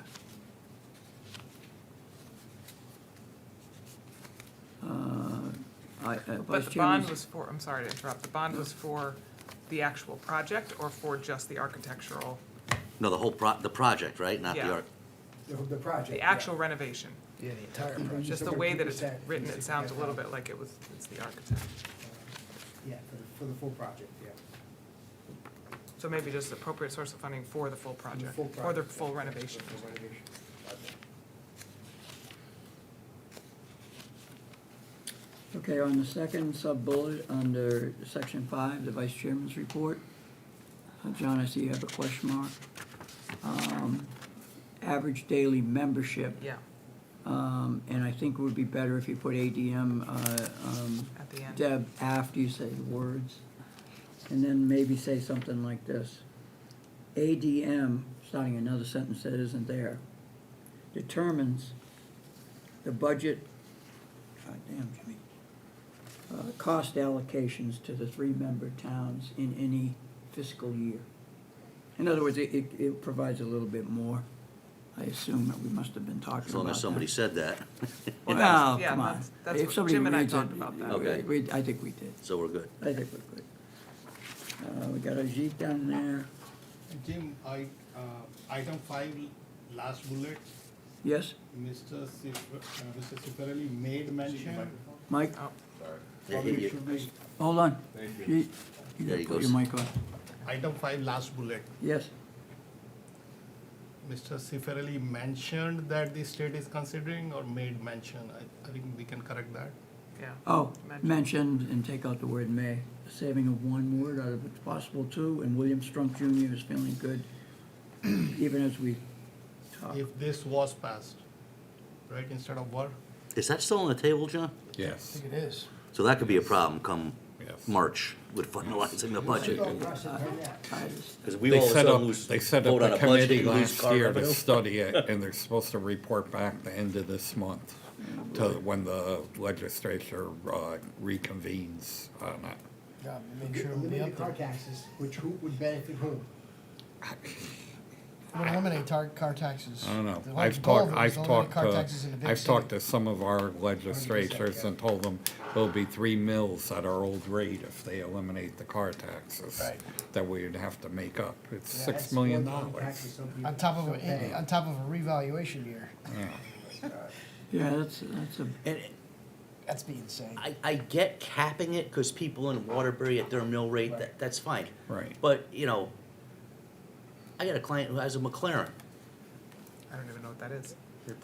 It's a very expensive. There's a reason I don't know what that is. It's worth more than my house, and, or close, and now you don't pay any tax on that? That's not right. No. They were they And went at in the least they're right- not in Orange, so I'm not Yeah, right. in trouble Yeah. right Adding now. anyone. I They didn't went lose in the somebody. right, they went in the right direction when they capped it, Yeah, because. It's fair for everybody now. Right. But don't If you have eliminate the those same cities. car in Orange, you have the same taxes in New Haven, but now they're just going, to eliminate it, no, you got, yeah. Yeah, I know. So we don't know when the legislation is gonna, when the legislature is I'll- gonna. As soon as I'll they be open, told. February 7th. Yeah. I'll be told pretty quickly if it's gonna move anywhere. and that's how, that body is blue. You're benefiting the Greenwich, by eliminating it, guy's driving around in a Rolls and he's not paying tax on it. I mean, come on. not Hopefully- keeping it fair, that's for Hopefully sure, they Joe. don't do this. I got one on the third page, a final one for you to consider. The first bullet, let's see, it's the last sentence, I think the whole, I guess the whole thing is a sentence. No, 2 sentences, second sentence. Chairman Houlihan noted that while Amity will transfer 2% of their surplus into their capital account, they'll also be refunding the town of Orange. I believe that would be approximately 1/2. Because we would be getting whatever is half of what's left or whatever. Yeah, we're 48. closer to 50%. Yeah, I put approximately, you know, how to use the 48.13 approximate sign? or whatever. Approximately 50% of the remaining surplus. I think that's better than a third for sure. That's all I got, Kevin. Okay. Anyone else? Is there a motion to approve as amended? So moved. Yeah, go ahead. Motion by Kevin, second by Jim, I believe. Any further discussion? All those in favor? Aye, opposed, All good. abstained, unanimous. Item number 11, to review revenue and expense reports for January 2024. John, can this wait till, is there anything there we need to worry about before our February 2nd meeting? Some of our salary accounts are gonna go over. Yeah, I was looking at that. Especially in my area, in the treasurer's area, with the new people moving in and the other people retiring. The retired people are coming back 2-3 days a week to help in the transition, and we'll probably do that through the end of the year. There are a few other open positions in the town, though. Youth services, Jessica's gone, She went up to Amity. and she went to Amity. There's an opening Back to our that roots. just got posted this week for plan and zoning and health department for administrative assistant, that's open. The young lady in Public Works office manager, she moved into accounts payable position, so the other person that worked part-time over there filled that position, so there's a part-time position over there that we may do something a little different with it. Where else is there? There's an open position over at in OVNA for, want to call it business manager, I'm not sure what they call it over there, but that person has left. So it's become challenging even trying to hire. Yep. It's become real challenging. So- John, some of the line items in here for salaries, the transfers, building inspector, Oh, that's another one that was open for a little while. okay, but we're transferring $6,300 in to increase the salary to 78 from 72. Remember, some of the union positions Yep. had to Contract? take retros, had to put retros in. Was You're it gonna, 2, you're gonna 3 see year? that in the budget Yeah, too. 2 or You're gonna 3 year, see yeah. 2 or 3 years that we had to catch up on. So would that account for the assessor too? Are they in like the Yes, supervisors union? yes, Yeah, yes. yep, okay. I think 4 of the 6 unions were without a contract in this budget area. So you're gonna see that as you look through your budget books too. Yeah. John, as I looked at the expenses, I have a question on the revenue, but since Kevin's on the expenses, I'll always drag with that. I see at the back of the bus here that we're at 61% for the year. We're at, 54% if it's 6.5 months out of 12. So that gives me a comfort, given so much of what we pay off a lot of stuff in big chunks. We're ahead of the game with Amity. We're paid off our debt service at 75%, something like that. Are you comfortable with where we are in these expenses, or where do you see it? I think we're okay. Okay. I think we're okay. And we'll have an updated version on the second, so we can kind of, okay. You're not I- thinking we have to have a freeze or anything at this point?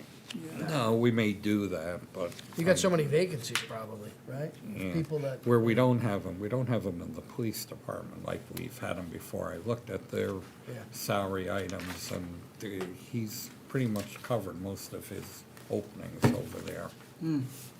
Hey, John, on the revenue side, page 3, in the middle of the top of the page, as you see there, it says state revenue. It's in the treasurer's department, so it may be interest. But when I saw the category state and revenue, I wasn't sure what that is, but I'm happy to see the 360 over budget already. What do we got, do you know? Do you see the one I'm talking about? This one here? 360, 692. Oh, I think Art and I talked about that before he went out. is it at the We sales and think- use tax?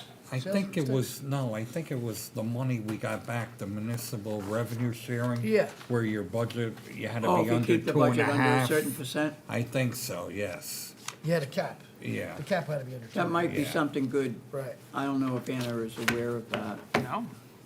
There was, like a there's a positive thing, state though. law Yeah. that if you stay under 2.5, you get a little extra money. For 2 or 3 years, we exceeded that 2.5 as a budget increase, and we lost that state money. Okay. And Is this the first year we've gotten it? I think we got it when they first implemented it for a couple of years, then we lost it. Okay. I don't think we've been under 2.5. It must be a certain things get Percentage deducted. There's a Okay. calculation in there, It's a right? calculation, Yeah. though, yeah. Right. It's not 2.5 straight, like Yeah, the budget. that's- Because it was like something with the, I remember with I the Board of think- Ed, we had to had deal an with issue years special ed. ago. Well, Yeah. between me and 'cause like Tony the cost Genovese, Yep. we Yeah, cost share. discovered there's a thing we have to do when we do our new, we do our new budget every year. We have to send it to Office of Policy and Management. That's the new thing, And you yeah. no, this is old, you deduct out your special ed. Right. Yeah, Well, because of the both- cost share. Well, Yeah. both Tony and I were deducting our special ed only for our towns. And all of a sudden, it hit me, Oh, what yeah, about you could do Amity. Amity? So The orange I residents of mentioned Amity. it to Yeah. Tony, Oh, and Tony our share of called the the budget, state, and probably. the state said, yeah, take Amity's too. So once we took our share out of Amity, it got us Because under. Amity can't take advantage of this, Right. because Right. they're not a Right. municipality. Amity's so- part of the budget, so yeah. Right, makes we pay sense. for Yeah, those makes kids, sense. right. So it helped us 3 towns on that, Good. even Bethany, it helped at the time. That's good, all right. Just as I predicted, Joe, 10-10. John, just one 10-10. quick question. You had provided some data on the capital projects, Oh, yeah. the culverts. Let me talk about that if we Yep. can for a second. Okay. There was a memo I gave to Mr. Zioli, which the original intention was the capital planning committee that Ralph Oakenquist is. Because they seemed to feel we weren't spending money on capital, and they only see a part of it. So I went back and put together what we spent on capital for the last year. And this was a result of that. And you can see we spent $4.1 million in a year, and where it came from, where we pulled it from. Yeah, you did the columns, right? Mm-hmm. That was nice.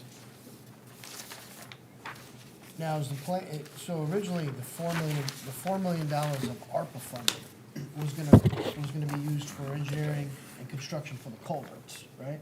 Some of it was. But now we're looking at $1 million in paving, is that right?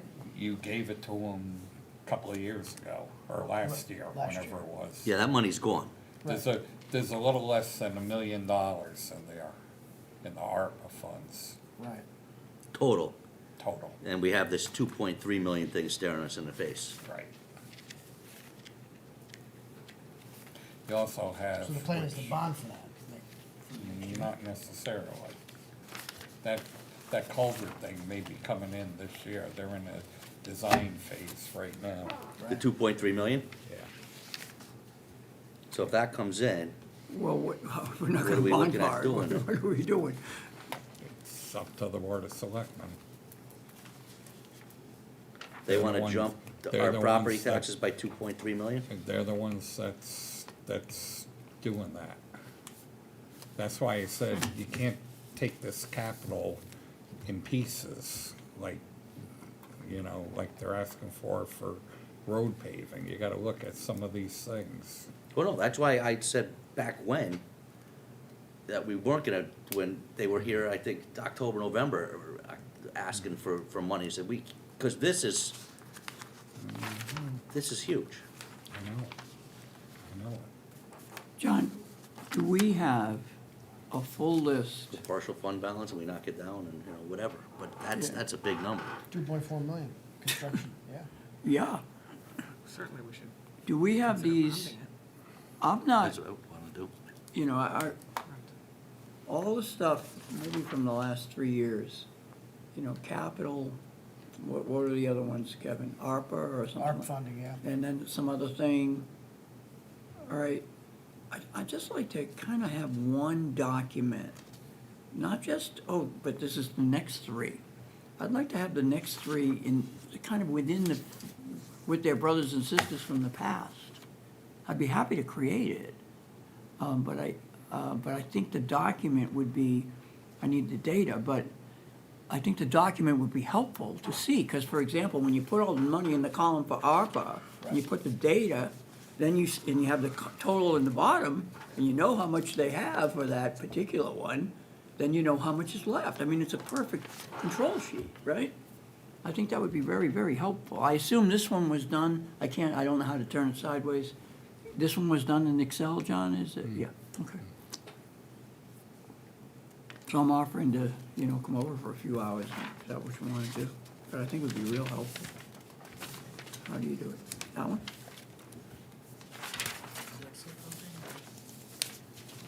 There you go. Man, you're keeping it more than fair. Yeah, it's hard to read, but it's a great document. Project expense, capital fund, general fund.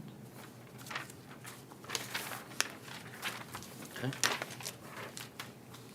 Yeah, we could do a town, we could put in a year column in there, yeah. Or a date or something like that. Yeah, because I thought the 4 million was for all the culvert projects. No? No, we didn't even have prices on those culvert projects. Right. They've been only going Right. for the last year and a half, maybe 2 years, and they've been coming in bits and pieces. We funded one through ARPA. Yep.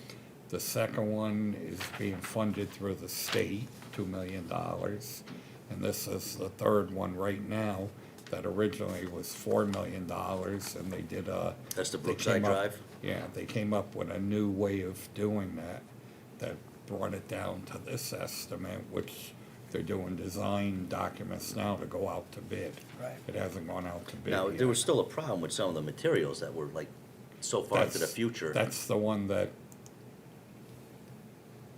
we funded, I think. That's gonna happen now in this, And John, how many houses are affected on Brookside by flooding? it's quite a few, half a dozen maybe.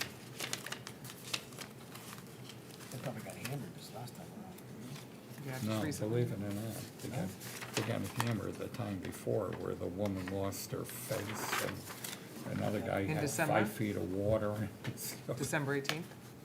No, what was it, the summer? Oh, in the summertime. The summertime of 22, 22 or 21, Yeah, that was, 22. yeah, big time. John, so funding sources, when you, American Rescue Funds, That's ARPA. ARPA, okay, so these would be in that same category. And if this total is 2.4, and that's 1.5, that's almost 4 million. How much did we get? 4 million, one. Okay, so we're 98%, some high percentage used. Okay. General fund, okay. And capital, So we good with revenue and expenses and everything else right now? yeah. So we good there? We got one more, this one, where the hell is it? Paving. Donnie's come up with a list. Yeah, but that's, he's not on our agenda, that's just information. Yeah. too. So, Yeah, See him on the second. yeah, yeah, maybe. that's But just, we're not gonna have a line of sight on this one until March, right, at best. And I even don't then, think so. like last year, we did conditional, right? We did Yeah, I- okay to do spring, but, you know, yeah, until we have an answer on that other thing, I think our hands are tied at the moment. yeah. Or not, and then we could run into a problem, but, all right. Well, we need our audit too. Oh, yeah. We need to see what our surplus is on the audit. Right. All right, item number 12, do we have a motion to adjourn? Second. Second, any further discussion? All those in favor? Aye. Aye, meeting adjourned at 10:16. Thank you very much. Thank you, Kevin.